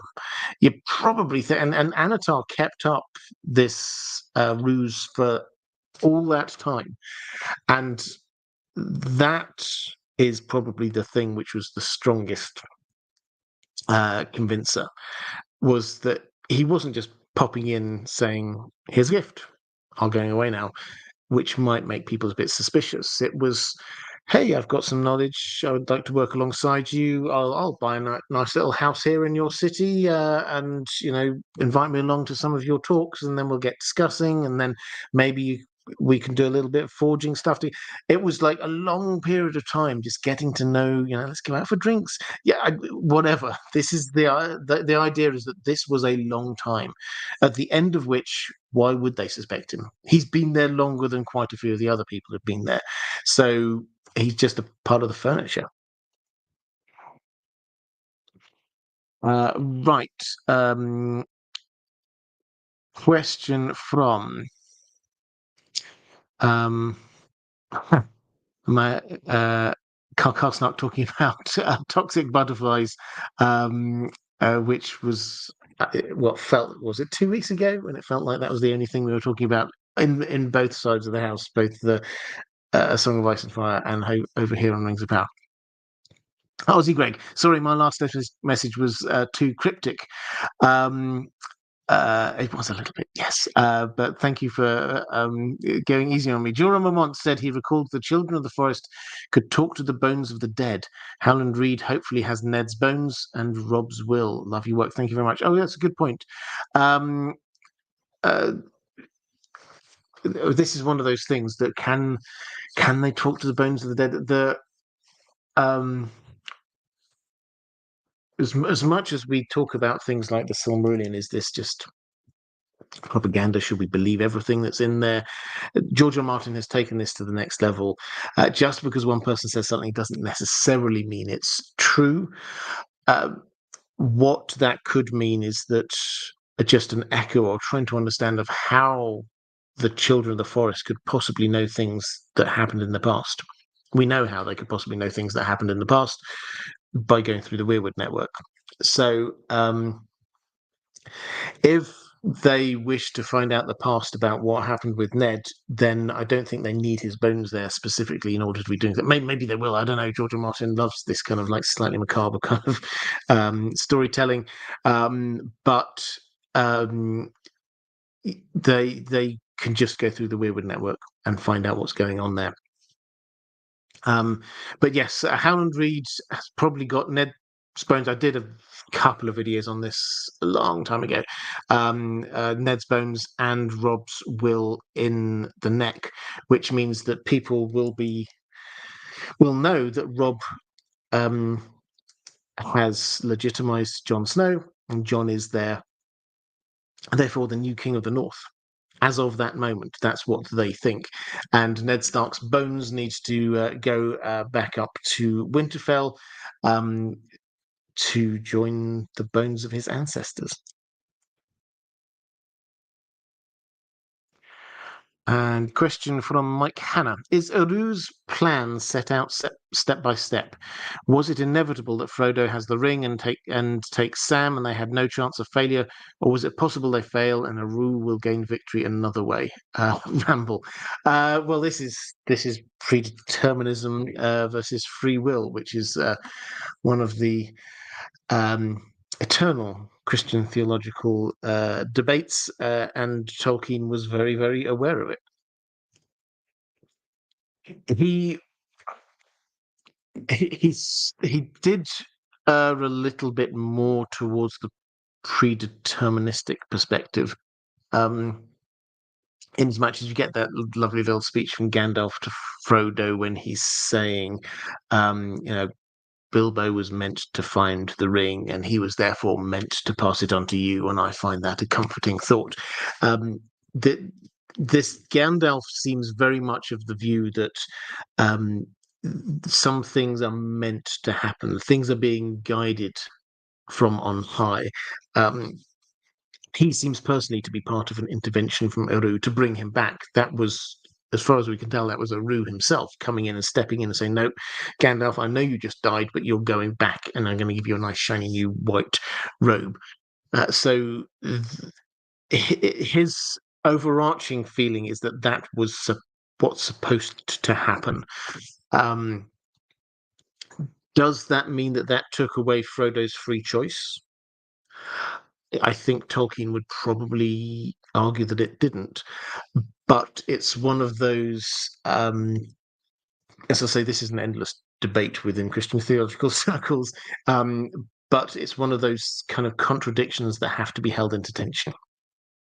The Eru was there to intervene when needed with eucatastrophe. This is a word that Tolkien invented, which probably best explains his kind of view on this. Is that the eucatastrophe is that unexpected positive change, something that comes in, most often used for the eagles.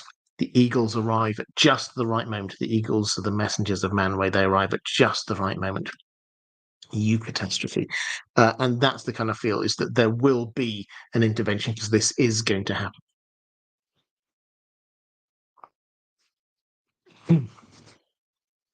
Right, question from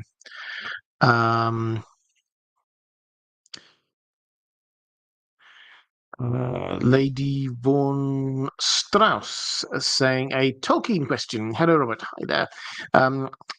During last week's live chat, I believe the mod Carl Karsnark, amazing name by the way. Yep. Hi, Carl. mentions something along the lines of how Tolkien struggled dealing with the souls of his creations, in that any creature with a soul is redeemable according to his Catholic faith. This made me wonder, did he view the Uruk-hai in a similar fashion as he might have Paracelsus's homunculus? It was said to have been destroyed before anyone could see it due to it being a pure abomination, since only God can make a creature with a soul.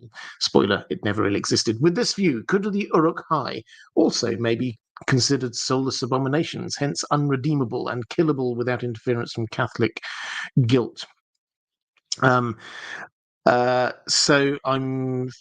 Uh, what more could you add about that and the original thought? So this is something I would, if you're interested in this, I would suggest you go look at a video of mine. I can't even remember what it was called now, but it's about the orcs. Maybe it was Are All Orcs Evil? And what I did there was I went through some of the stages of Tolkien's thinking on this, because he really grappled with this. We can see it in his letters in particular. So he starts out his first idea of orcs. So orcs are corrupted elves. And then he kind of goes, yeah, okay, so I'm not sure I kind of like the idea that they're all corrupted elves. And so he then shifts and thinks, well, maybe they should be um, like inanimate objects that they've been taught to, magically taught to speak and things like that. And he didn't like that because he thought, no, that means that they don't have a soul. He didn't like the elves thing because that meant that it was a corrupted soul, and that would be irredeemable perhaps in some way. Then he thought, well, maybe make them humans, or maybe they're a combination of lots of different things. And he kept on shifting his mind,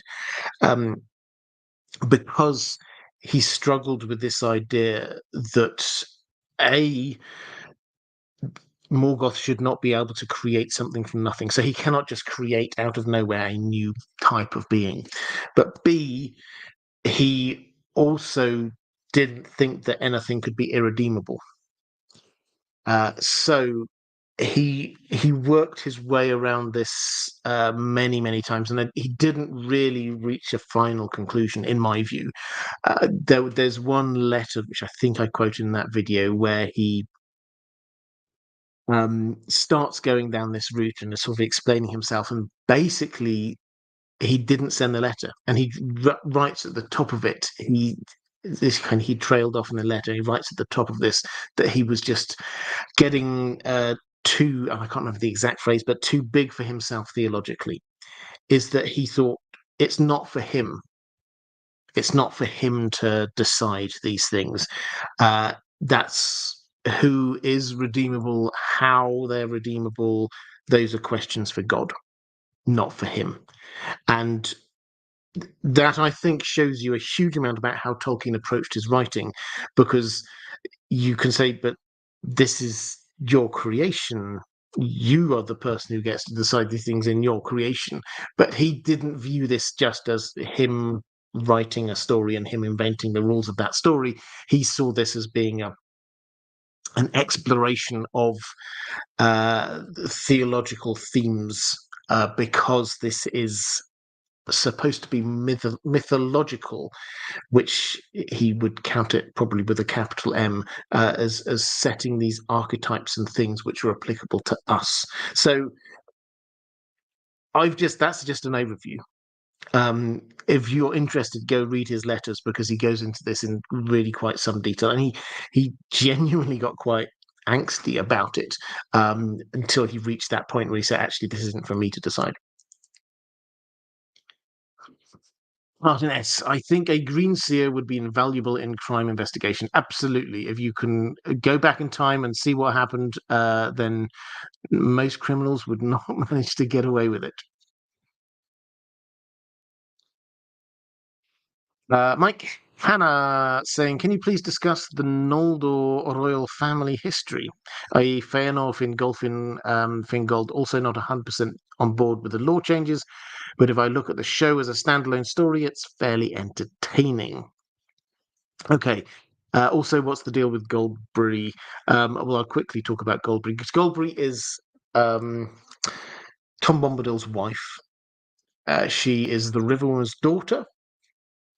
Tom Bombadil, I think it's Tom Bombadil Goes Boating, is the one where in one of the original early poems, Tom Bombadil precedes the Lord of the Rings by quite a while. He ends up marrying the Riverwoman's daughter. And all of these characters that he's met on his travels sort of come back and witness the ceremony. And so by the time we get to the Lord of the Rings, then he is married to the Riverwoman's daughter. And whereas Tom Bombadil is very much a comment, Tolkien talks a number of different times about what Tom Bombadil is. And he thinks of him as like being a comment that he thinks is important. But he can't necessarily 100% explain it. Goldberry is also a little bit of a okay. How do we deal with this? He had very quick quote. He said, "She represents the actual seasonal changes in real riverlands in autumn." So that's the idea. Is that she is there. Tom Bombadil just is. He exists and he is always him and he's always just enjoying life. She is similar, but she is about the rhythm of the natural world. That's how that kind of works between the two of them. And in the Rings of Power, then they uh, just had her voice. So Tom Bombadil in the Rings of Power has gone from his his main home all the way over to the Far East into Rhûn, but the River Woman's daughter obviously would be staying by the river, and there doesn't seem to be any rivers there. So they had him seemingly talking to her, singing with her. So that was to try and keep that link, which. If they were going to take Tom Bombadil over there, I'm glad they kept the link with the Riverwoman's daughter because he wouldn't just abandon her. As for the Noldorin family tree, I won't go through all of it because, um, well, I mean, if you've read the Silmarillion, you'll know that what Tolkien loves is in very detailed family trees. If you think George R. R. Martin has detailed family trees with lots of characters with similar sounding names, Tolkien got there first. So we have the Noldorin elves. We start out with Finwë, who's like the patriarch of all of this.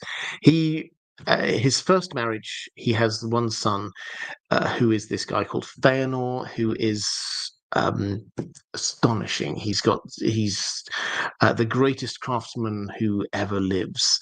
A great fiery temperament.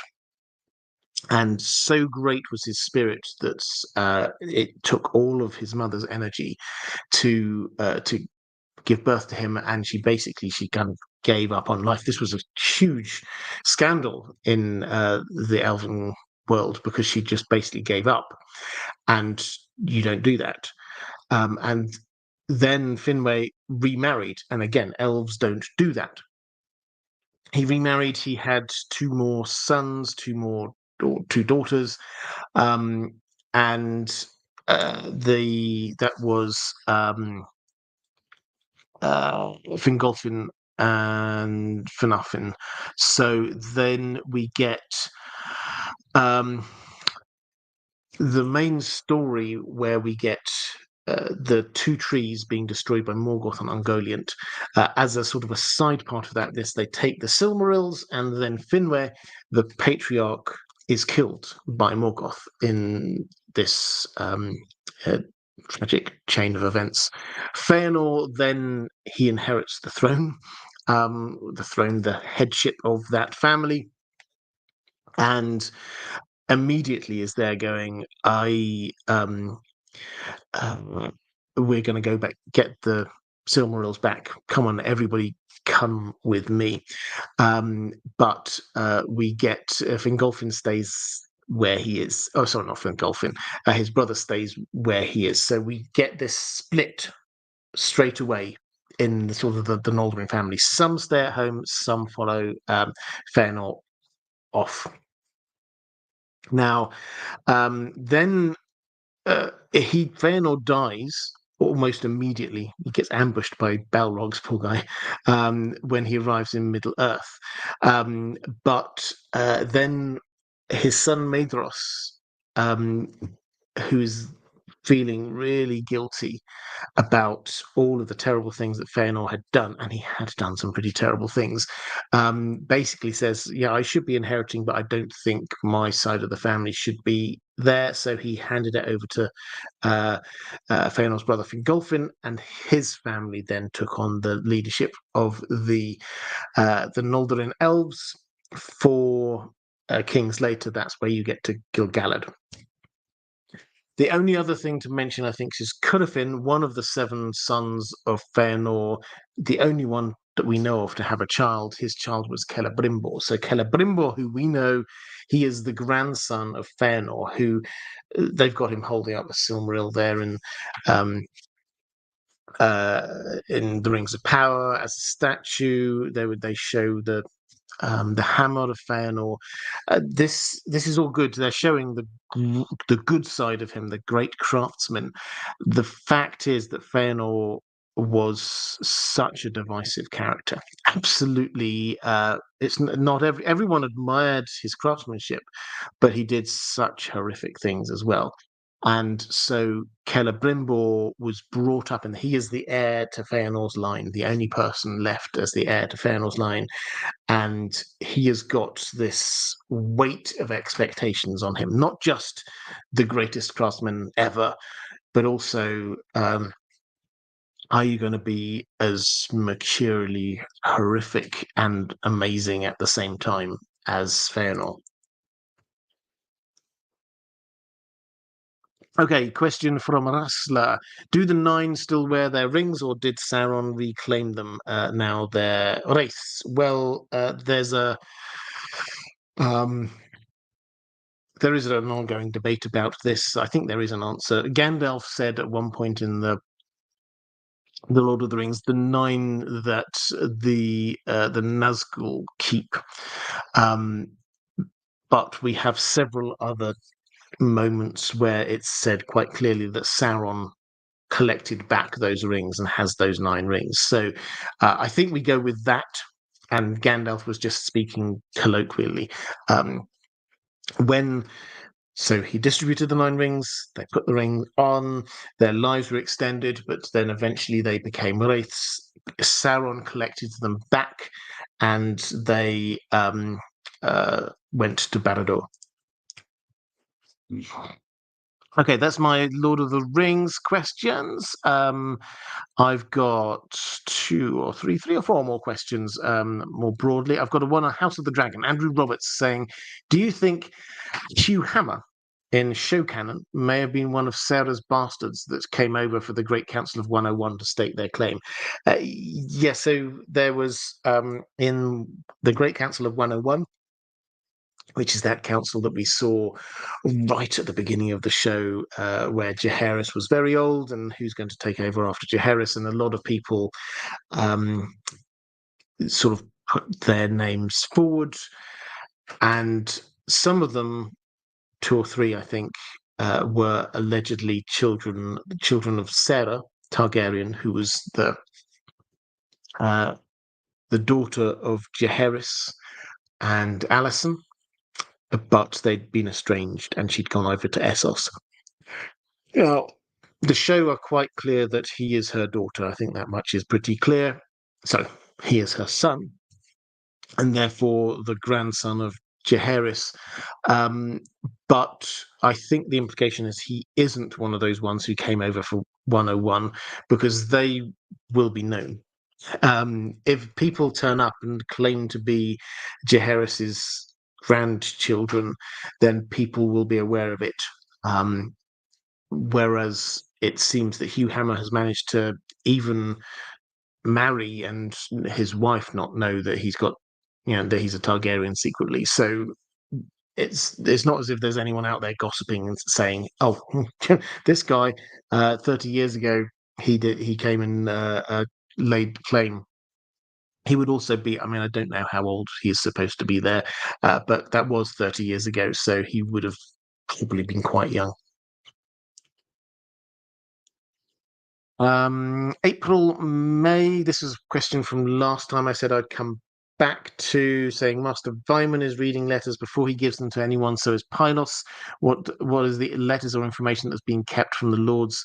I can't remember what it was that I wasn't wanting to go away and have a think about, but this is basically about, do we believe the Great Maester conspiracy?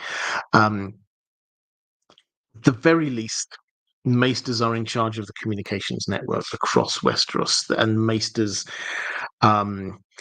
are, they do read the messages of the lords of the land. The question is, do they do anything about that? Do they manipulate that? Do they hold some back? You'd have to say probably they wouldn't be able to hold much back because they'd be found out.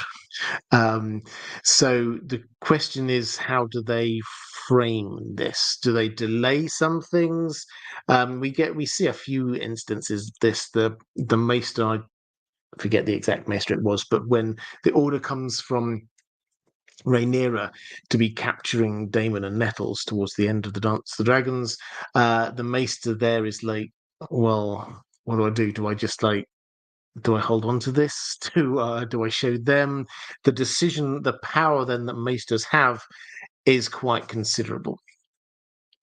Now, my instinct is that most of the time Maesters aren't holding back information; they're passing the information on. They have to have the trust of their lord, or the whole system would fall apart for them. But sometimes, just sometimes, they could be communicating between themselves and not pass information on that they do have.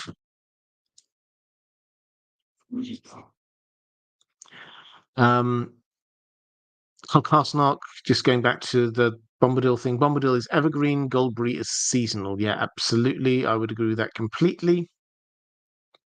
Martin S., how would you rank the 3 elven ambassadors later made kings from most to least good? I think Elwë Thingol was a bit of a douche to Beren, so I would probably say my order is Ingwe, Finwë, and Elwë. Yeah, so I'm not a big fan of Thingol. As you say, he was a bit of a douche to Beren. And so yeah, I mean, not a big fan of ranking people like this, but Finwë seems to have been a good enough guy, but a little bit weak perhaps in controlling his family. And then Ingwe is just goody goody. So yeah, probably you would rank them the same way you have them.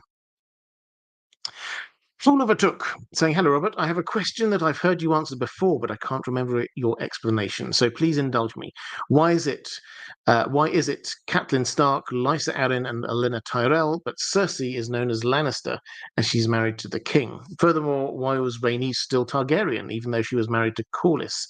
Was this an oversight on George R. R. Martin's part, or is there some historical reason for it, like royalty versus highborn women? Yeah, extra ear scratches to Dan. I will definitely pass them on. There is, which is that the royal surname is just, you can only be born into it. Is the rule, as far as we understand it anyway. You can only be born into it. So, if you're Joffrey is Joffrey Targaryen, not Joffrey Lannister. But his mother was married in, so she stays Cersei Lannister. Similarly, Elia Martell, everyone still calls Elia Martell, even though she's married in Vhagar. She married into the Targaryens. Now, that does seem to go the other way, which is when we get Rhaenys marrying the Velaryons. Targaryen is the royal family name, so she gets to keep her name, even though she's married to Corlys. So that seems to be that. I'm sure there's complex word or phrase to describe what that is, but basically, the royal family you can only be born into. You can't marry into it.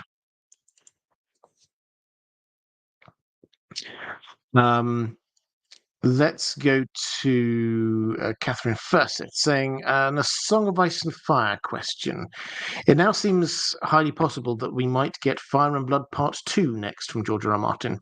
Which parts of the history of that book, will cover, do you look forward to the most? Also, given the format of the book being written from different perspectives, several sources, do you think we'll actually get new or deeper insights into some of the greatest mysteries, such as the tourney at Harrenhal, the tragedy of Summerhall, etc.? So, for those who missed this, this was a sort of I wouldn't say a throwaway line, but it was a passing line in a recent-ish George R. R. Martin blog post when he said, "Yeah, he's having a terrible time. We all need to go easy on him." But he said he has got some writing done on the Winds of Winter this year, but the implication was it's a few pages. He didn't talk in chapters or anything like that, just a few pages. And he said he'd also got a few pages done on Blood and Fire, which is Fire and Blood Part 2, which he'd not previously admitted to be writing. I'd suspected it for a long time. He seems to find that a lot easier to write than The Winds of Winter. Fire and Blood Part 1 came out. It wasn't a massive surprise, but it was like, oh, I thought you were focusing on writing The Winds of Winter, but bam, here's a 700-page book. Okay, thank you, George. It would not surprise me if in a couple of years' time, I'm not saying this will happen, but if it does, I would not be surprised if suddenly we get Here's Blood and Fire, which is what he is calling it, Fire and Blood Part 2, Blood and Fire. So that's the story. What am I looking for? Well, the first of all, I am reasonably certain that the key events like the tragedy of Summerhall and the tourney at the tourney of Harrenhal, we won't get much, if any, new information. Because the tragedy of Summerhall is the culmination of Dunk and Egg, and I think he still thinks he's going to finish Dunk and Egg, and I think therefore he will tell us what happened in the Dunk and Egg stories and doesn't want to ruin it in Blood and Fire. Similarly, the tourney at Harrenhal, I don't think that he wants to spoil anything that he wants to come out in A Song of Ice and Fire. I don't think he'll want to spoil that. And he probably has got a very clear idea on what he wants to reveal through the stage play, the tourney at Harrenhal stage play, known as the Iron Throne at the moment, which is currently on track, apparently, sometime in 2025. We might get an update on that at some point when George does his next blog post telling us what he did on his month away. He was in London for a few days, and he may have met the creative team behind the play, so maybe we'll get an update on that. But what am I looking? So, and in terms of those two things, if you've got and read The World of Ice and Fire, you'll know that he had a very annoying, quite inventive, but very annoying way of stopping us learning about, for example, the tragedy of Summerhall, which was that he just simply said there was a maester there who did write an account, but he's splotched ink all over it, and so we've only got a few random words, and it's like, George, come on. Come on. So I imagine that he will stick to that. Whether he'll go with those kind of approaches again, I don't know, but I imagine stuff he wants to reveal elsewhere, he will make sure that he reveals elsewhere. What I'm looking forward to, though, I mean, the boring answer is the stuff that I'm not expecting. There will be things that, when we had Fire and Blood Part 1, the whole area Targaryen and Balerion thing, that caught us all by surprise. There was like a whole load of stuff. The Regency, I wasn't expecting to be as excited by the Regency as I was. I thought that was fantastic. So it's the stuff that I don't know, which is going to be really cool. But fundamentally, I think the bit I'm really most looking forward to is the history of the great bastards, Bloodraven and uh, Black Blackfire, Damon Blackfire, Shira Seastar, people like that that we just know so little about, but are really important. So that I think is the thing I'm really looking forward to. Uh, Gilio saying, what sort of magic does the wall have? Children of the Forest, Weirwood, etc. And who enchanted it? Will destroying the wall have wider magical consequences? Well, we don't know the detail of it, but the Children of the Forest, we're told, were involved in this, and they put spells at its base. It is, but the barrier itself is more magical than physical. When it started, the wall was just a normal size wall. It might have been quite a high wall, but not crazy high. Um, and the thing which was preventing people getting across was actually the spells rather than the physical um, sort of border. It gained its height over centuries, millennia, with the Night's Watch just sort of like throwing on an extra layer of sort of shingle that they could walk across along the top there, things freezing and them sculpting stuff. That it just over time the wall built up higher. Would there be an impact if it got destroyed? Well, I think bits of the wall could probably be destroyed. It's the magical barrier is the real issue. If the magical barrier was destroyed, yes, there would be impacts. Partly things that we don't quite fully understand. That is a magical barrier. There is the north and the south of it are separated magically, in that John cannot sense Ghost. When Ghost is on the north and he's on the south, he can't sense. So the warging bond is broken by the wall. Silverwing the dragon would not fly over. It is a magical barrier that means that magical things can't easily cross over. And plot wise, obviously, the big thing is that this will then allow the others to be heading south. But also, there are things that, like Melisandre says, that at the wall, all of her magic is more powerful. So it does seem to be that this is one of the rules of magic in George R. R. Martin's world. Seems to be if there is big magic, that makes other magic more powerful. Dragons appear, that makes fire magic in Karth more magical.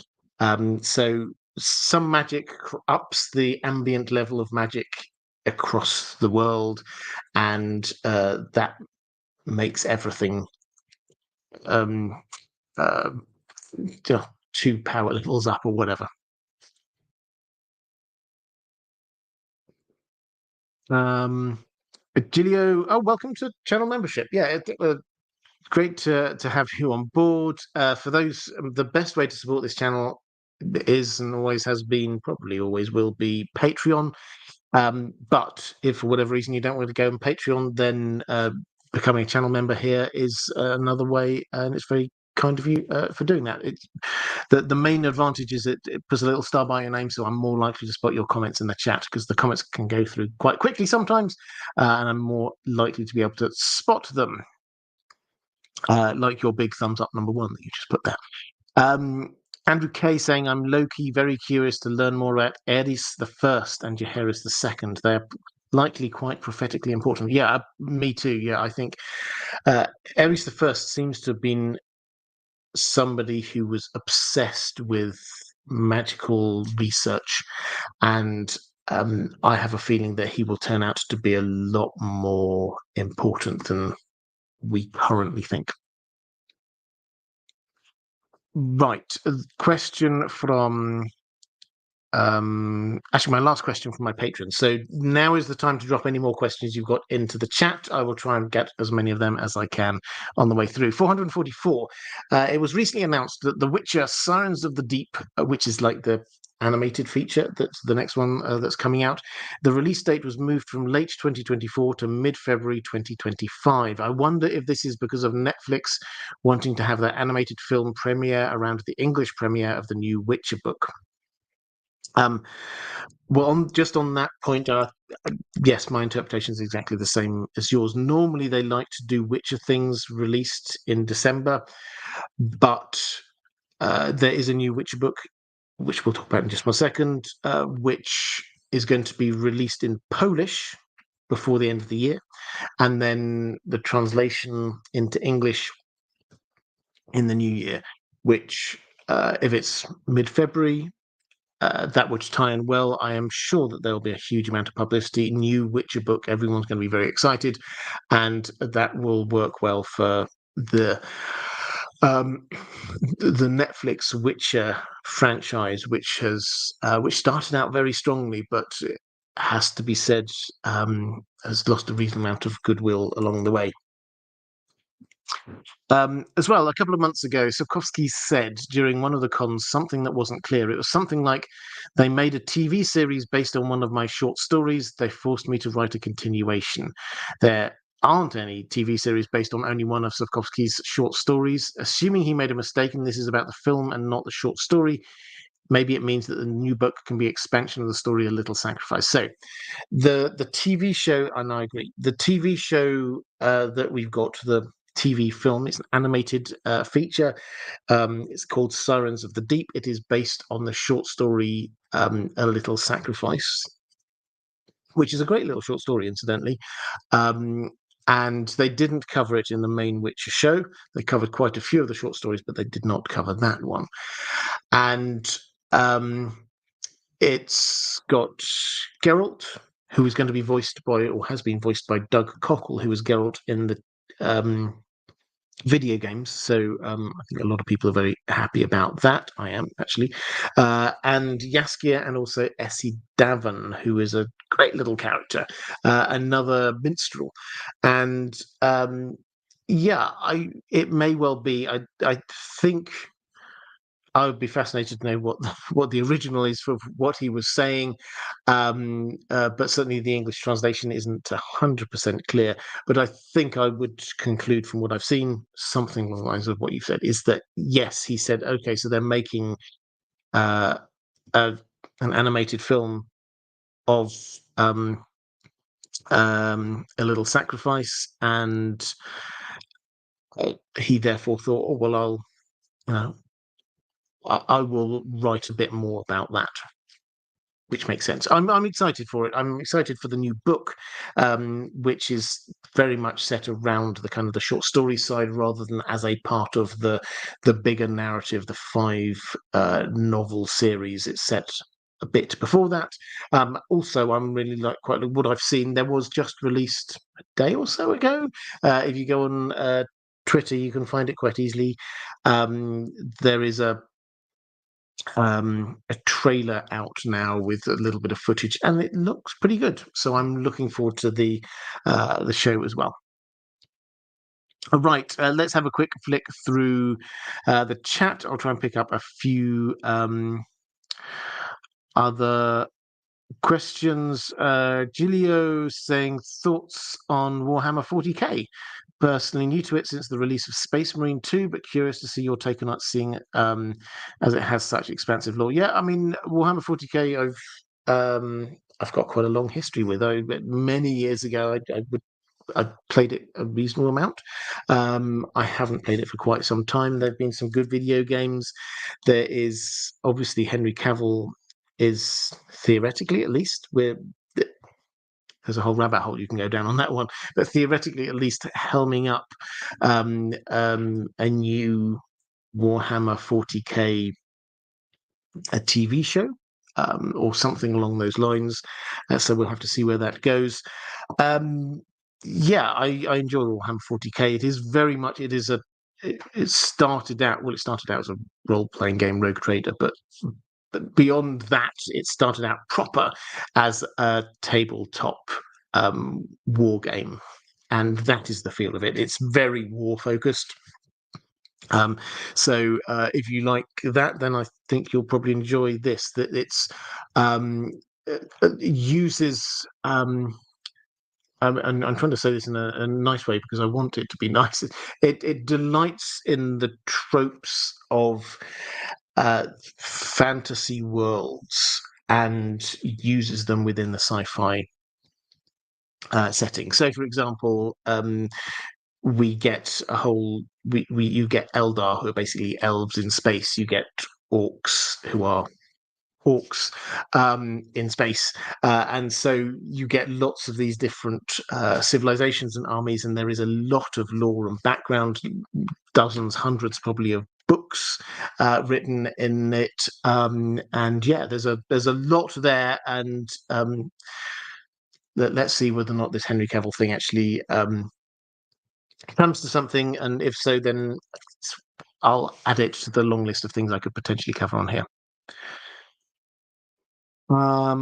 Martin S. Did Fingolfin have somewhat superhuman or super elven strength that is greater than men or elves can normally have?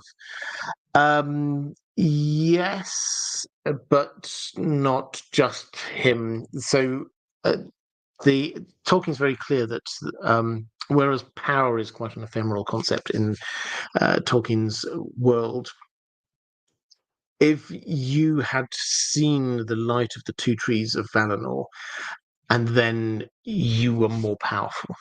And so the Noldorin elves who came across from Valinor were incredibly strong because they'd just been there bathing in the light of the two trees of Valinor. The two trees are gone, but they had had that. And so when they're over in Middle Earth, they are stronger than most of the other elves around them. That kind of did sort of slowly subside over time. But when they first arrived, it's to the extent that actually with Feanor, Tolkien kind of says, if he had got past all those Belrogs and he did one-to-one with Morgoth, he had a chance. It wasn't just crazy him going and trying taking on one-on-one. Fingolfin, when he tried to take on Morgoth, he had a chance. He lost, but he inflicted such a lot of damage that the orcs who witnessed it, they were renting their hair, they were crying out in anguish. And when his body after he died, he got buried, then the orcs stayed away from where he was buried because that's how fearful they were. Somebody who could face off against Morgoth like that.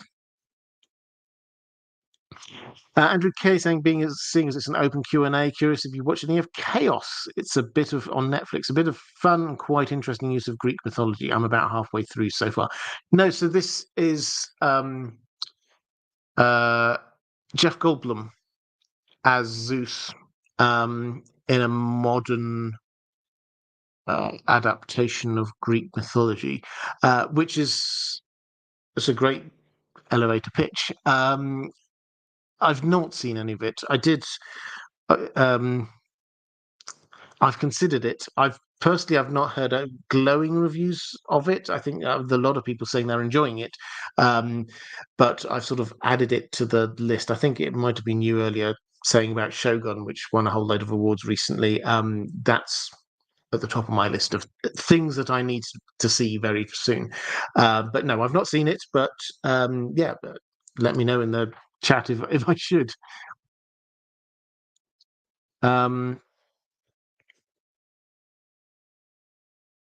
was quickly flicking through the chat. Amber asking, was John having crypt dreams before he got to the wall? Is it Bloodraven, some type of target dragon dream, or does he subconsciously know something's not right about his life? We don't get much of John before he gets to the wall, but it's definitely a recurring dream, and it's one that if Bloodraven's not planting it, then he's definitely using it. Let's put it that way. Andrew Case saying Shogun is the best viewing of the year.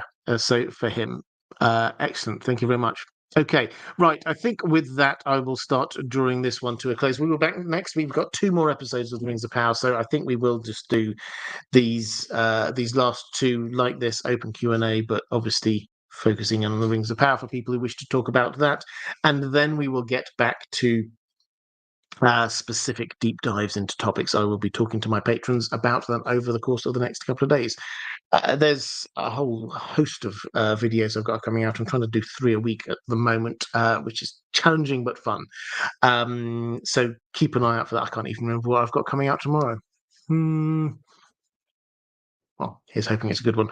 Have a look out for that. There'll be a couple of Lord of the Rings videos every week for a while, and then when we get beyond this, then I'll start doing a few Witcher one. People have been asking what happened to the Witcher ones. I've not done a Witcher one for a while. I've got a few which I've half written, which I'll start bringing out in November, December, or something along those lines. But for now, if you are watching this back a little bit later, there's a link somewhere here to other live streams that I have done. There's a link appearing somewhere around here to my Patreon, which is the best way to support this channel if you wish to do so. Thank you, moderators. You are absolutely amazing. Thank you, patrons. I cannot do what I do without your support. I hugely appreciate it. Take care, everyone, and I will see you again soon.